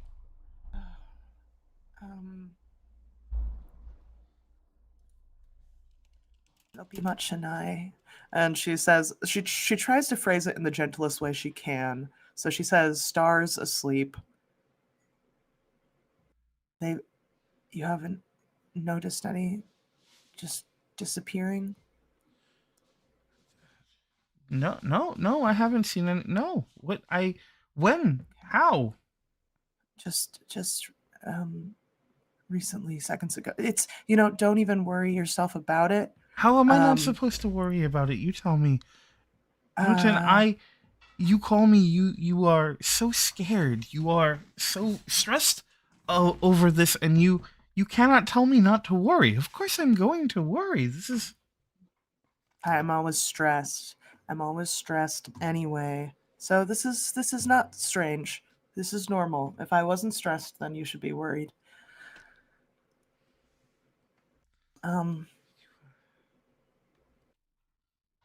All is well then.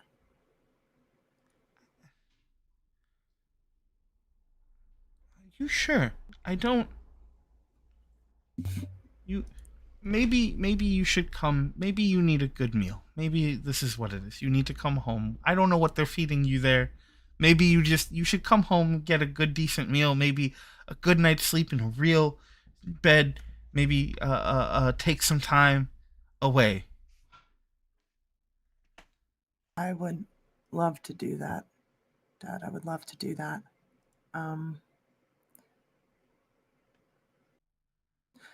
But I can't right now. But I think what I could ask from you, just tell me that I'm not a Pakwa Rubaki, that I'm not just some rusty spare parts. That I can be used for good now.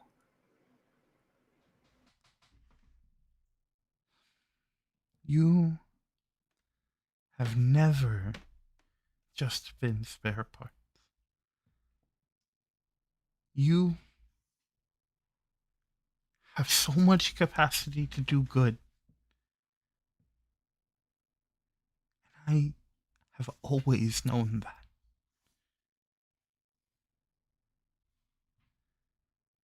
You are the best engine.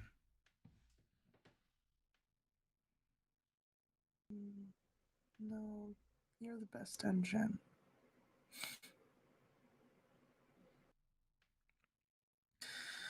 Oh, mahal kita, Gomjam. I love you always.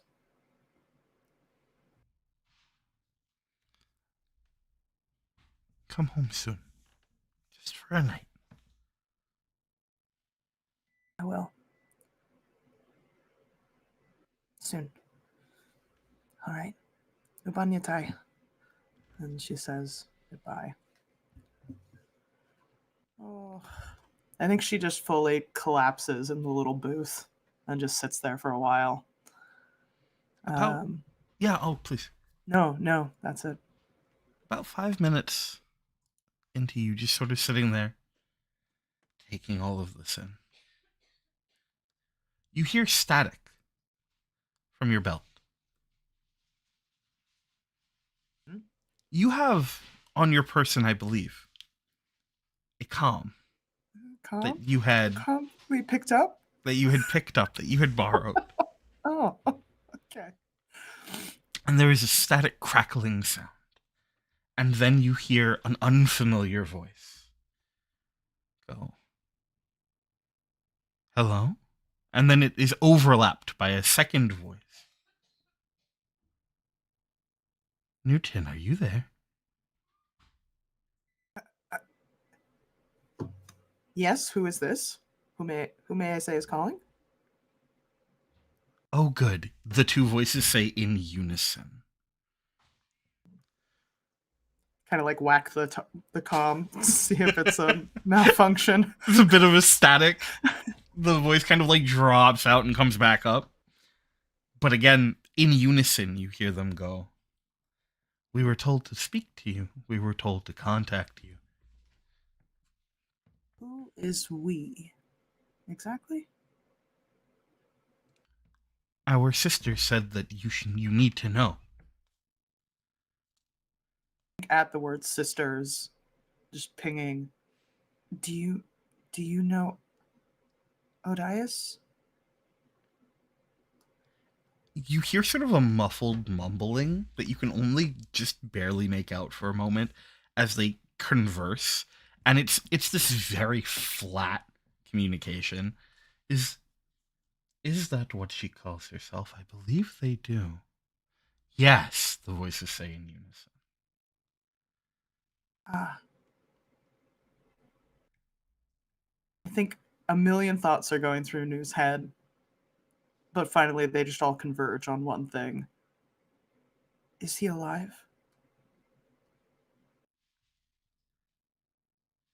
That is a difficult question for us to answer. And then the other voice goes, somewhat? But you will have to find out for yourself. She has asked us to tell you. You have to go. You have to go to Tython. What's on Tython? They are.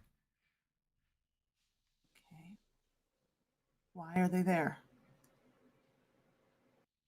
We do not know. They did not say. We were not there to hear. And it is good, because they are gone now. The rest are gone. All of them. The rest of your sisters? Yes. Gone. The sisters, the brothers, the history, the well as well. All of it is gone. It's gone. How? Why? We do not know. Perhaps they did not want to be followed.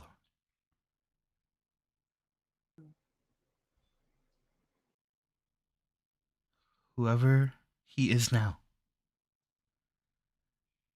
Whoever Master Way is now? There was another name. What was the name? There was another name. Ravis. Do I know the name Ravis? I think we're going to have to roll about it. Because I think Okay. it's very unlikely. But maybe. Okay. Is this using a lore check?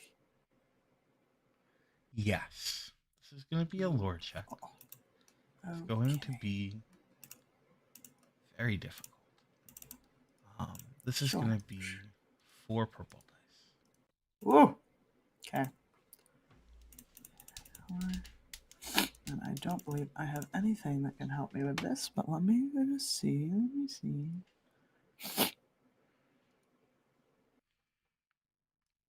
A lot of things that get rid of setback dice, but not these dice. Okay. All right.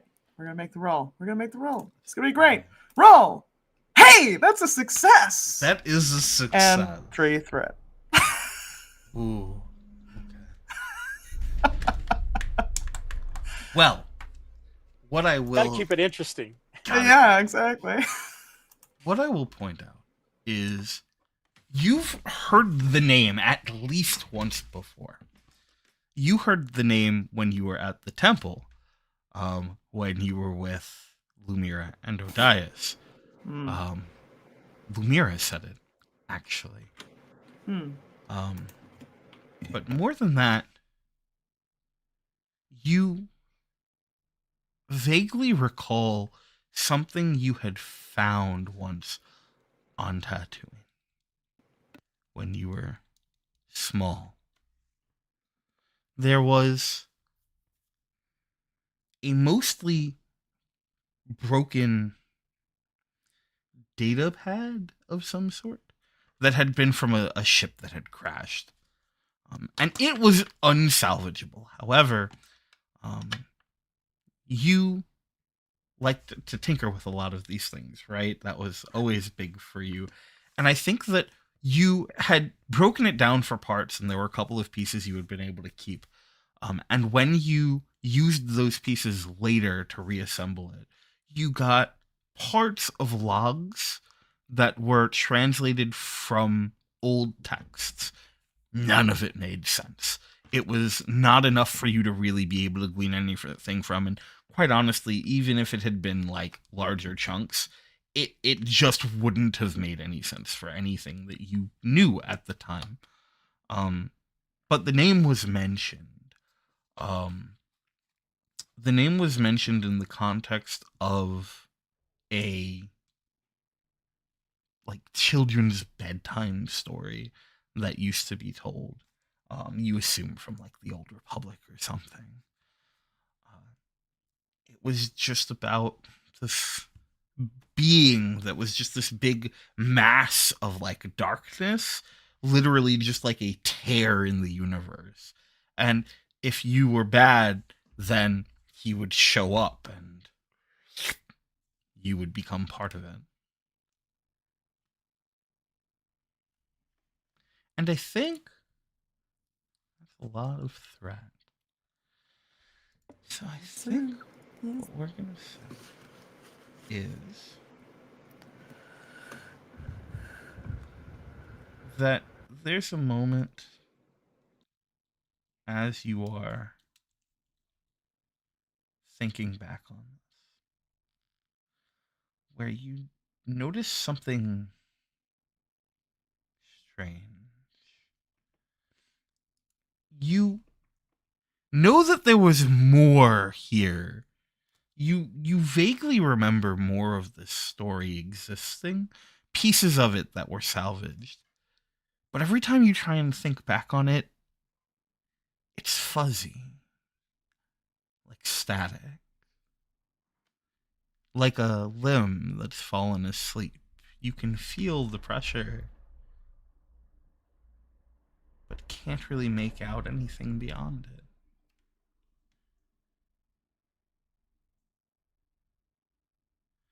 And your friend seems to recoil from it. It feels like they've gotten further from you. You can, of course, demand that they come back. They'll listen if you tell them to.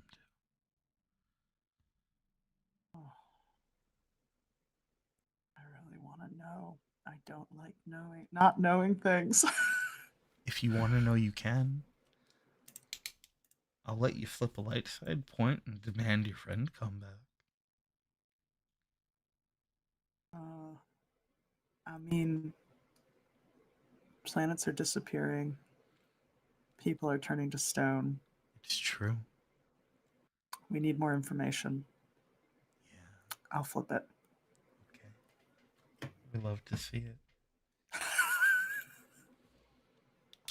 How does that look? How do you reel the force back in? I think it's a weird mixture of emotions. It feels a bit like when a rascally wrench that I really need to be using right now and I really need its help has slipped into the cracks between machinery that's very difficult to get. And she recalls a time when one of the first times when she used the force to bring that wily wrench back. And so in some ways it feels like that, where she's reaching out and she's like, why are you out of my reach when I need you? And I think it's a weird blending of what should be good, her father telling her that she's more than spare parts, and what is this kind of dark side creeping in. But she goes, I am more, and I demand more.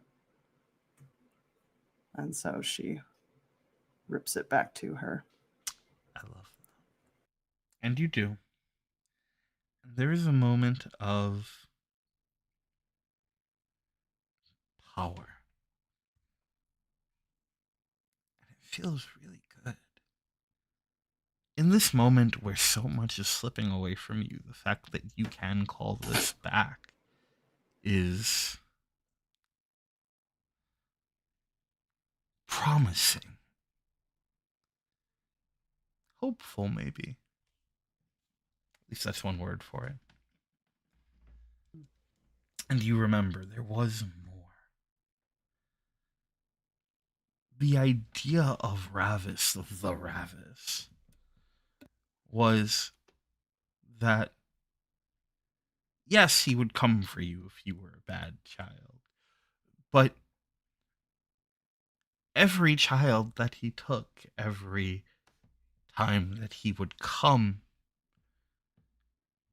he would take everything. He would take you and your bed and your room and your pets and your family and your city and your town and your planet. And then you'd just be gone. And you remember that there was a note included with a question.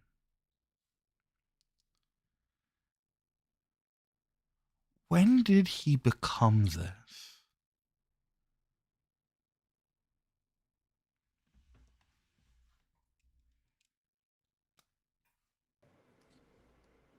Okay.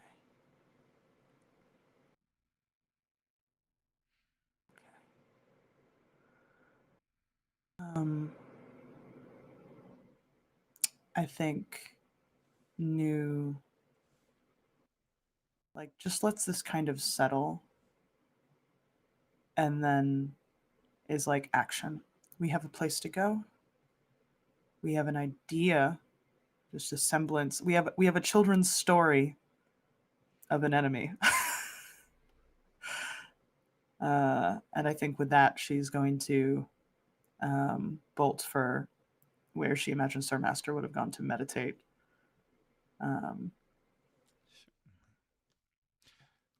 Lumira, you've spent some time waiting, but you do eventually get a response. The response is an exorbitant amount of credits or a favor to be cashed in later.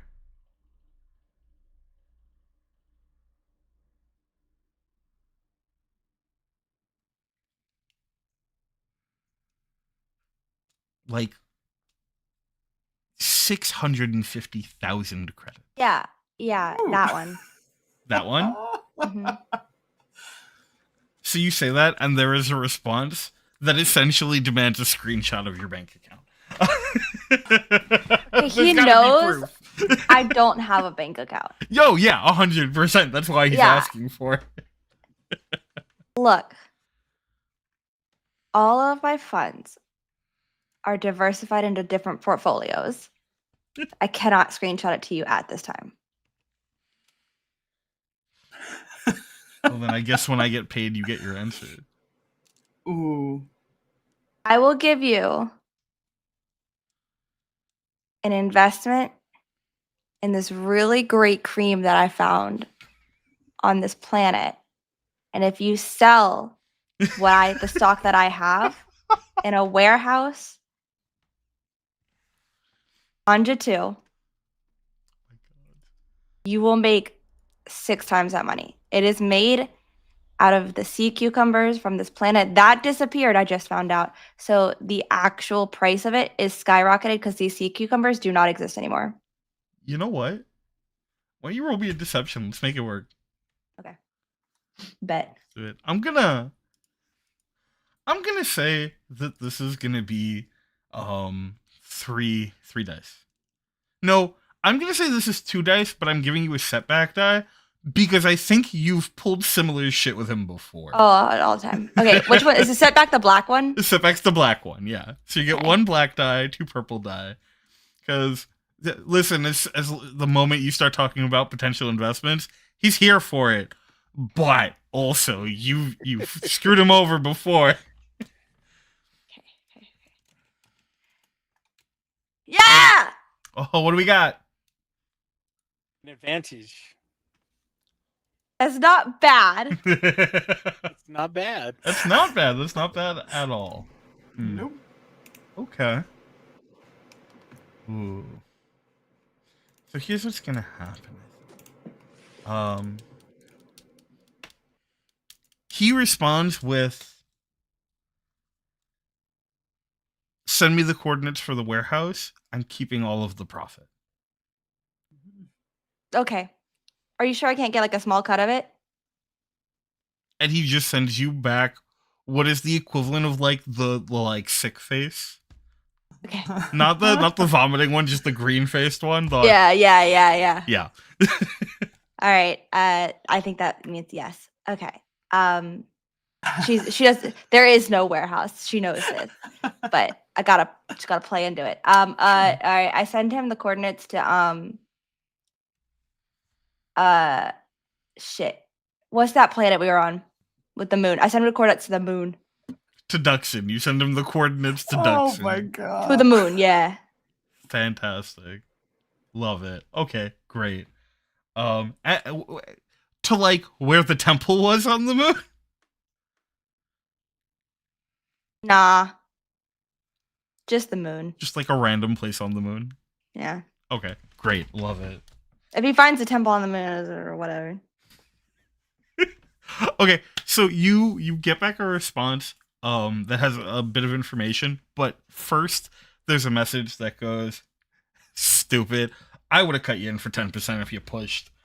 Okay, what about now? Can we backtrack it? What the fuck? No. Aw, man. I really missed out on this one.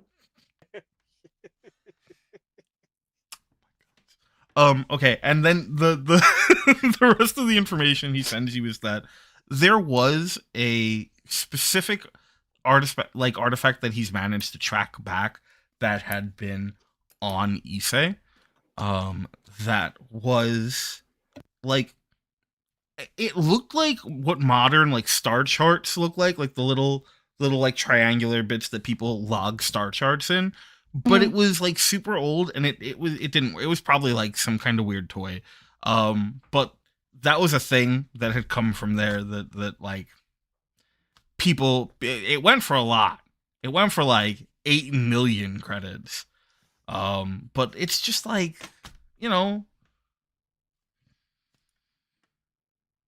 probably trash. You know how those Probably. old collectors are. Yeah, 8 million credits. Wow. Cheap.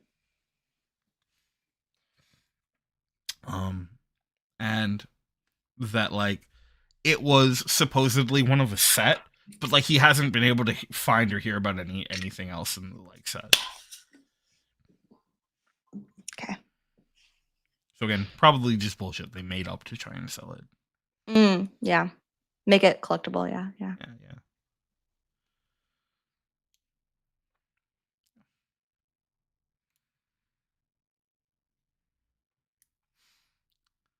And I think you see Nu kind of moving past from where you are, heading towards one of the meditation chambers.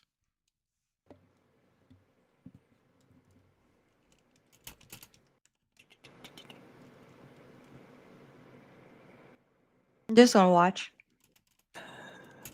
I'll like. I think I'm not. Go for it. No, go. No, you finish your sentence. No, I was just gonna say, I think as you were watching Nu at some point like almost makes like a kind of face, and then looks back down at what looks like a walkie or like a comm, and like pulls it out and starts like fumbling with it, and like just ends up like saying something into it and then putting it back down. But it looks a little surprised, or like they forgot something. So here's the thing. Lumira thinks Newton is really weird, and clocks that as that's just Newton being Newton.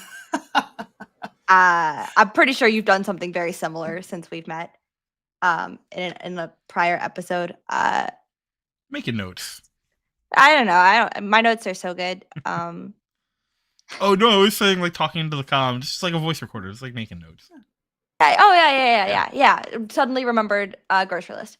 And once you're like a significant amount away, starts to follow after you, just like casually, not like trying to be sneaky or stalk you or anything. Just like, I'll give you some space. I'm done here, so might as well just meet up with everybody else.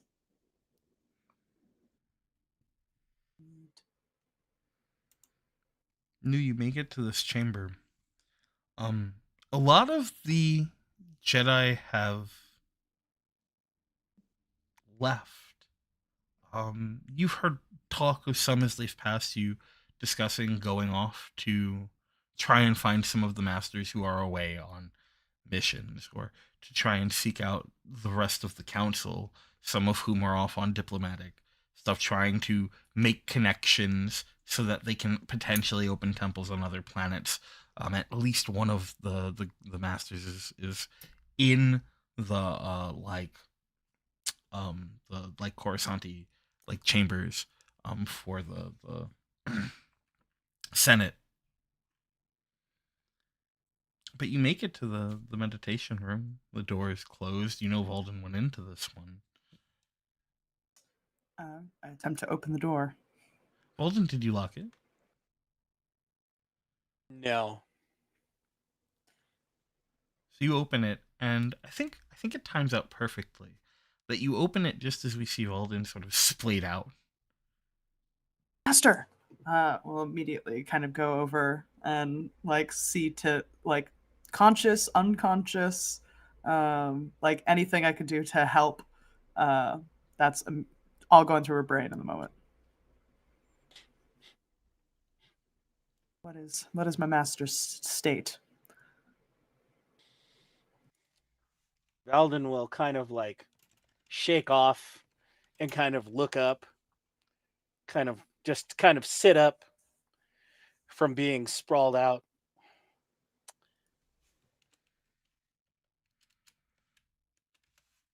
This is beyond troubling. What did you see? There's something. I don't even know how to put it into words, but it seems like it is everywhere. What did you discover? Perhaps if we put all our information together, we can figure out. Your father, is he well?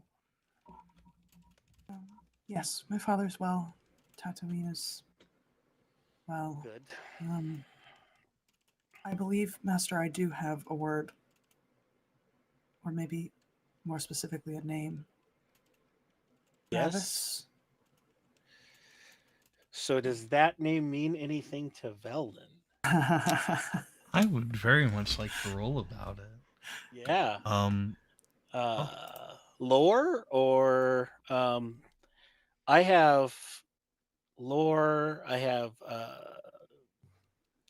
let's see what other knowledge skills I have. I have lore. I have education. Yeah. Let's say lore. Okay. I like lore. I will go with lore.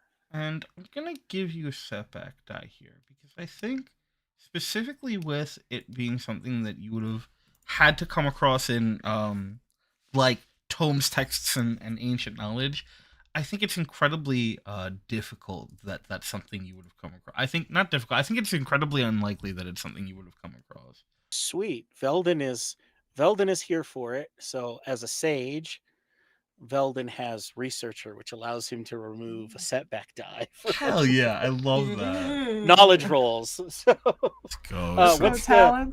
what's the difficulty? So good. We're gonna put it at 4 difficulty. Okay. And then let me see if I have anything on these others. No. Okay, I do. That'll be that. And I think no, that'll come into play afterwards, depending on what I roll. So let's see what I get. Oh, looky there. 3 successes and 2 threats. Ooh, I love it. Okay. 3 successes and 2 threats. Okay. You have come across this name before. Not much, but there is some bits of knowledge. You know that at some point in ancient history, well before the Old Republic, during the days of like the Sith Wars and the like numerous attempts of building and rebuilding and reforging the Jedi Council, there was a Sith by the name of Darth Ravis. There's very little information about the man himself. However, there is some text that when he rose to power, so many people died. Like, millions of people died during his ascension. And I think that you would also know that the one thing that I think is noted often is that, or as often as there is text about Darth Ravis, is that he was considered a strange Sith, because he didn't seem to have an interest in conquering. But what his motivations were has been well and long since lost to time. and that he didn't operate alone. Ravis was well before the rule of two was installed, and Ravis did have companions.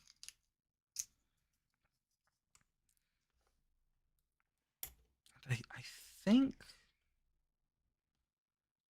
The other thing that I think you would know, just looking at your role again, another thing I think you would know is that Ravis was noted as being not particularly talented with a blade. Ravis was not a very good duelist. Okay. Thought it to be too unnecessary. Okay. So Belden will share that with Nu Tu and add, if this is the return of some ancient Sith Lord at the same time as we have encountered the presence of Darth Bane, then we truly are facing something truly terrifying. Master, I'm not. Yes? The sisters I spoke with, who were a part of the ritual to bring back Master Wei, I believe what they told me is that Ravis is inhabiting Master Wei. I fear that may coincide with what I sensed when I reached out as well. Wei is no longer what he once was. We should see what Lumira learned and see if that helps add to this case. But whatever we discover, we should be cautious about what we reveal to her. She already harbors a great deal of guilt about his death. I might have already said things about the vision I had.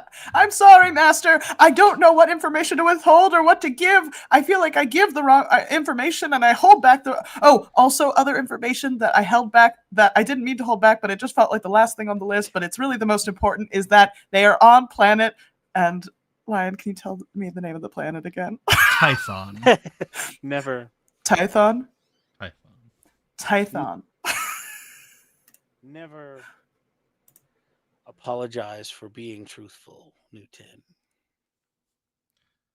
Sometimes we must obfuscate things to spare others pain when we can, but eventually they must be told the truth. And sometimes it happens sooner rather than later, and that's not something to be ashamed of. We just need to try and prevent Lumira from feeling that this is her fault. It's not. You're right, Master. Do you think that she would feel that it's her fault if we talk about the Ravis in Wei thing? Should that? If she knows what she does, we should simply be honest with her and reassure her that Wakesh made a choice that was in his nature, and she simply was the one that he saved in that moment. And this thing was going to likely come for one of us. We can only hope that there's something we can do to find out what this Ravis has planned, because if it's anything like the stories of his first ascension,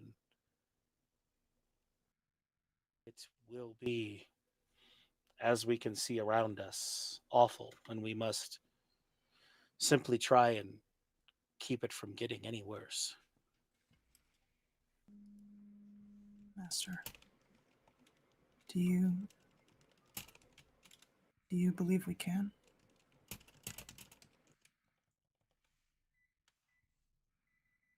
I won't lie and say that I don't have my doubts. We have to try.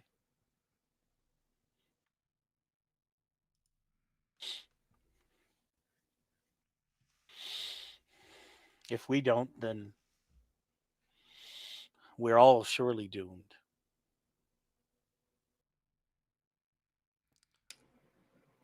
Lumira, I have a question. I know you were following Nu. Are you close enough to the door to hear this conversation? Yo, I was gonna ask y'all the same question. I was sitting here like, I'm gonna leave that up to you. oh, I don't know, man. That's hard. What can I use to tell a story with dice? I would rather do that because I don't have any strong feelings either way. You can always use a force dice, light and dark. Yeah, it's a solid coin flip. Yeah. Okay.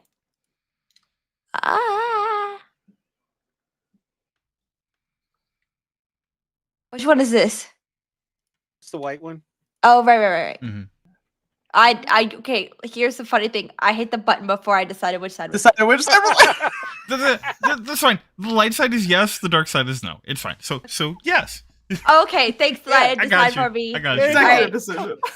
Yeah. Covered. Okay, I heard all of it. Thanks, guys. Also, Walden, I'm not going to ask you to roll for this.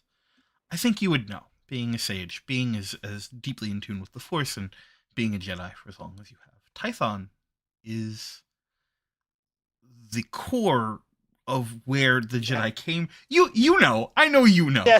Yes. Yeah. I know. Yeah. I was about to ask that question anyway, how much Veldin would know, but he's going to take that in and think about how he wants to let the others in on that. Sure. But yeah, Lumira, you have heard this conversation. What do you want to do? This is your chance. Chance to what? To leave. Oh my god. Don't encourage this. I know, I don't want to, but it is. It is. The stakes. Nah, I think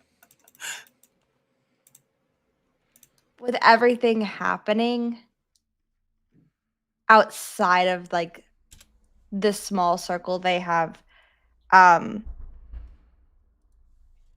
created for themselves with the situations they've been in the last few days, I don't think she's taken this quite personally. I think the talk with Veldin still sticks pretty strong. I do not think that there is zero guilt here, but I don't think it's as strong of a gut punch and impulsive reaction as the first time. So I think she's going to have time to process that. But I do not think she's going to run. I also don't think she's going to tell you guys she heard all of that. She's just going to be like, Lumira will remember that situation. And so that LC can also process this over the next few weeks. Because that's a lot. And a lot of like coincidences I don't think she knows how to like properly pigeonhole. and like sort. But uh definitely would understand that that was there were several clues and very blatant statements that she wasn't supposed to hear that. And would give it maybe like 5 or 10 minutes before strolling in as if nothing happened. Just be like, talk to my guy, a guy, some dude. Hmm. Yes.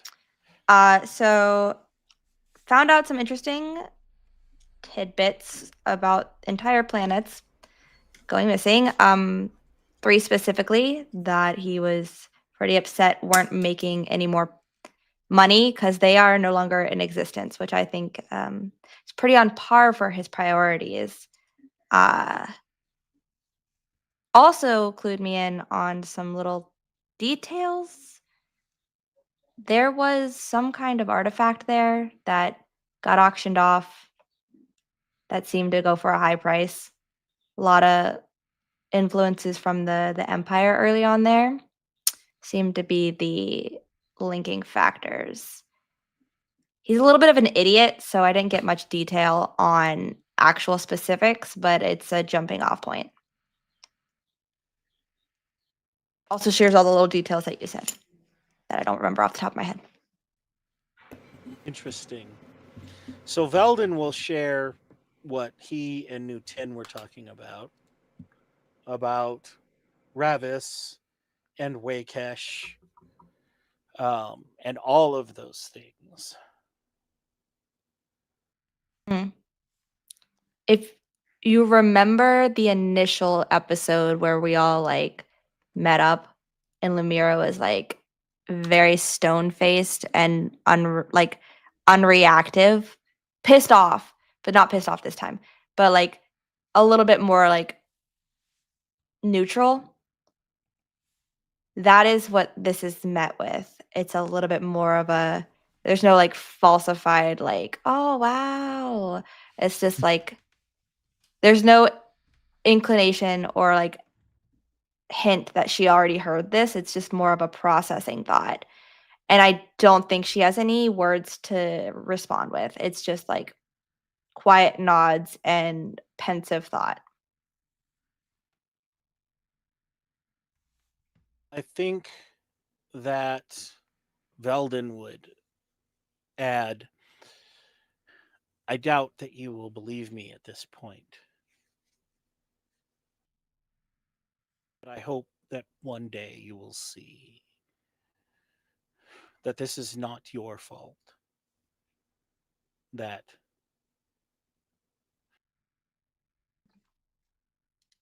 you did not cause any of this, including what happened to Waycash. And I hope that when we have worked our way through this, that perhaps we will be able to find a way to give not only him but you the peace that you both deserve with what happened.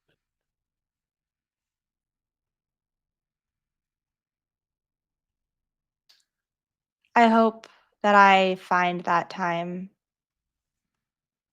in the future. I wouldn't call it that I distrust you on your statements on what may or may not happen. You've given me no reason to distrust you so far. You've been very truthful with me, and I respect and acknowledge your useful advice. But it will take time, and I don't know how long.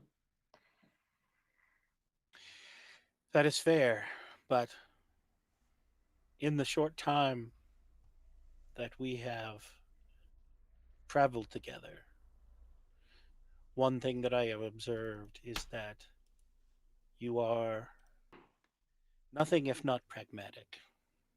So I would suggest that we deal with the matter at hand and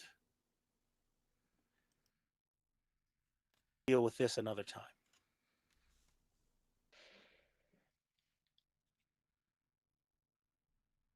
Because if we do not, there may be nothing left for us to deal with.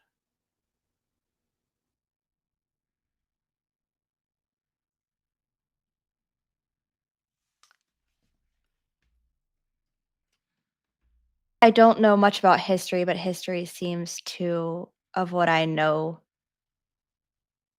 never have complete separate occurrences without any kind of lack of involvement.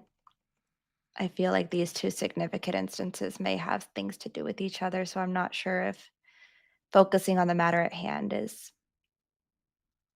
Well, I no. think you're right in that they are related. But I mean, dealing with what we can to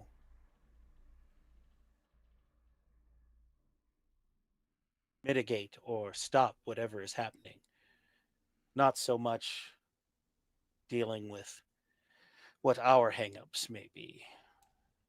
If I'm being honest, I too bear some concern that some of this may be related to the fact that I was not there when this happened. But hopefully, for the moment, we can set aside trying to assign blame to ourselves or anything else and deal with this.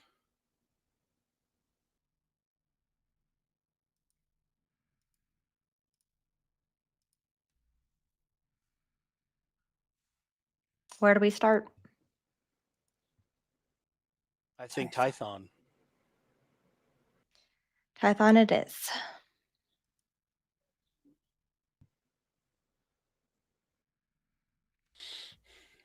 Then I suggest we gather what we need and be on our way.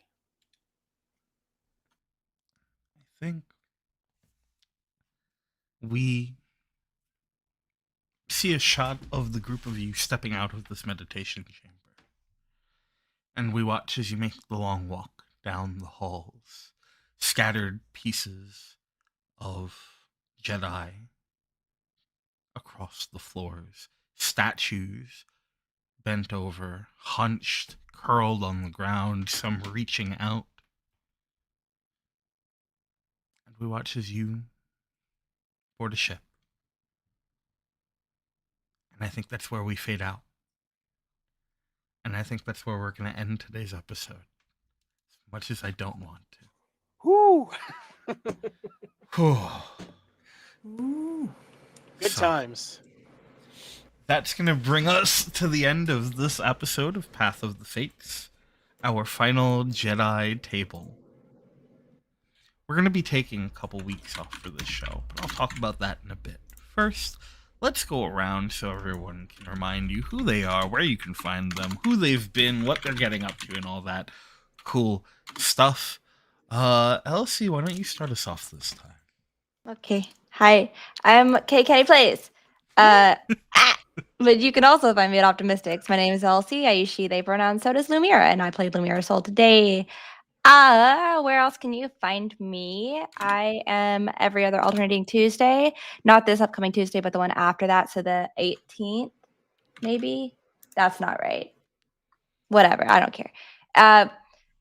The next episode of They Call Us Villains. We're out of the TV. Thank God. Meemaw's gone. Amen. I don't know. I still have to deal with Meemaw in real life.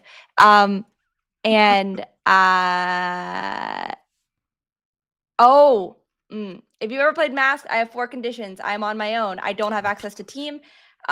We're doing our first combat. That's real bad. I have to protect my best friend who came to visit me. He doesn't have powers. It's just me. I'm gonna die. I don't know. I truly don't know what's about to happen. Probably gonna maybe accidentally kill my friend. I hope that doesn't happen. Anyways, if you enjoy more of this content besides this show, go check that out. As well as donate. And yeah, I won't talk about Lent just yet. But it's coming. Round 2. Maybe this year I'll win. No, you won't. I like to believe in you, but no, you won't. Last year, I only had one boyfriend. This year, I have 3 boyfriends in that game, and I lost last year with 1 boyfriend, so I'm fucking screwed. No way. Katelynn. Hey everybody! Wah! Stuff just happened. Hey, you can find today I played Nu Tu, as always, our little Jawa mystic. And yes, you can find me at K Kenny Plays. Wow. I am so excited for our 3-part finale. This is gonna be epic. And yes. I might just write a whole Ravis like dark nursery rhyme like thingy. I think I might do that. We'll see if I get it done. So here for it. But yes, incredible as always. I'll pass it on over to Stefan. Hey everybody, I'm Stefan, Umbral Knight X on the Blue Skies. I was playing Veldin Vaseska. Both he and I use he/him pronouns. You can find me doing various things. In fact, you can find me in about 45 minutes here running a game of Cyberpunk over on the Apochromatic Unlimited channel, where we are also doing a charity drive trying to raise money for Black Girls Rock. So I'll be running that here very shortly. It is the second part of a little 2-shot that we're doing. As part of a group of lovely Black owned and operated channels that are getting together to do a bunch of stuff all month long for Black History Month. You can find me tomorrow also on the House of Dreams channels playing Wanderhome. We had such a blast with our first session last week, and this next section looks like it's going to be so much fun. If you've never heard of or encountered Wanderhome, it is an experience. This is my first time playing Wanderhome, and wow, what a game. Amazing stuff. So come check that out if you have an opportunity. For those of you who are able, please give here. For those in the wildfires in California, please give on all of the channels that are getting together to Black Girls Rock. And if you can't give us a boost. Give us a shout out to those who might be able to have a little bit more fundage who can give. But yeah, having such a blast with this, and I also cannot wait until our 3-part finale. This is going to be amazing. So we will see you in the finale. And I guess that leaves me, and I have a few things to go over, but first, because I get yelled at if I don't do it, hey, y'all, it's Drake Lionheart. Most people call me Lion. I am the studio director for Tales from the Table Studios. You can find me everywhere online at Drake Lionheart. I use they, he pronouns. And I am very lucky to be the tale singer for this wonderful series. We are taking a little bit of time off from Path of the Fates as we wind up for our finale, but we will be back March 1st for the first part of our 3-parter. And it's going to be a time. If you've enjoyed what you've seen here, make sure you're back for that. We're going to have all of our wonderful players, both our Sith and our Jedi, joining us as we begin the desperate spiral towards whatever will come of this. It's going to be great. I'm very excited. But while you have to wait until March for that, we've still got plenty of things coming up throughout February as we continue to raise money in Month of Tales 2 to support people who have been harmed or otherwise impacted by the fires in California. To that end, we've got a whole bunch of stuff we're doing, raising this money alongside Project Hope. We'll be back tomorrow with part 2 of the Celestial Railway Job, a Cowboy Bebop-inspired space train heist. The crew is absolutely fantastic. They're geared up and ready. We were a little bit behind because we had some tech gremlins, but we're all set now. We're going to be back tomorrow as we start the heist proper, and trust me, you're not going to want to miss it. It's going to be a great time. And maybe we'll have a couple opportunities for donation incentives to help our crew get where they're going, or make things significantly harder for them. Either way, it's going to be excellent. After that, we'll be back the day after, Monday, February 10th at 9 p.m. Eastern, with a game of Masks run by Will from Live from the Apocalypse. It's going to be an absolutely fantastic game where we're going to have a bunch of heroes taking on I'm sure there's no projection here, but a billionaire turned president who is intent on taking out all of those who maybe are perceived as being a little different, and that's bullshit. So something's going to be done about it. No I'm sure. projection at all. No projection whatsoever. He could have given us Into the Glenverse, and he didn't. And I just want everyone to know I'm mad at Will forever until he gives me Into the Glenverse. One day it'll happen. One day. Not during Lent, though, Will. Oh, of course. That's the best time to do it.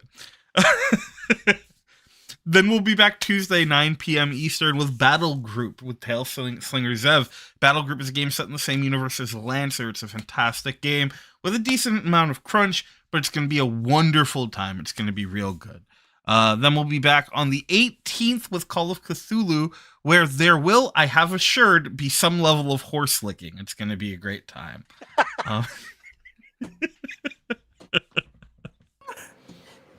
I'm just passing along what has been confirmed to me.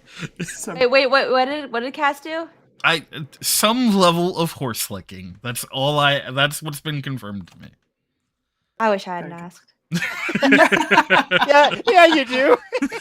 Anyway, put NHPs in your max or else you're playing Lance wrong. Thank you. Oh my goodness. But you gotta kiss them.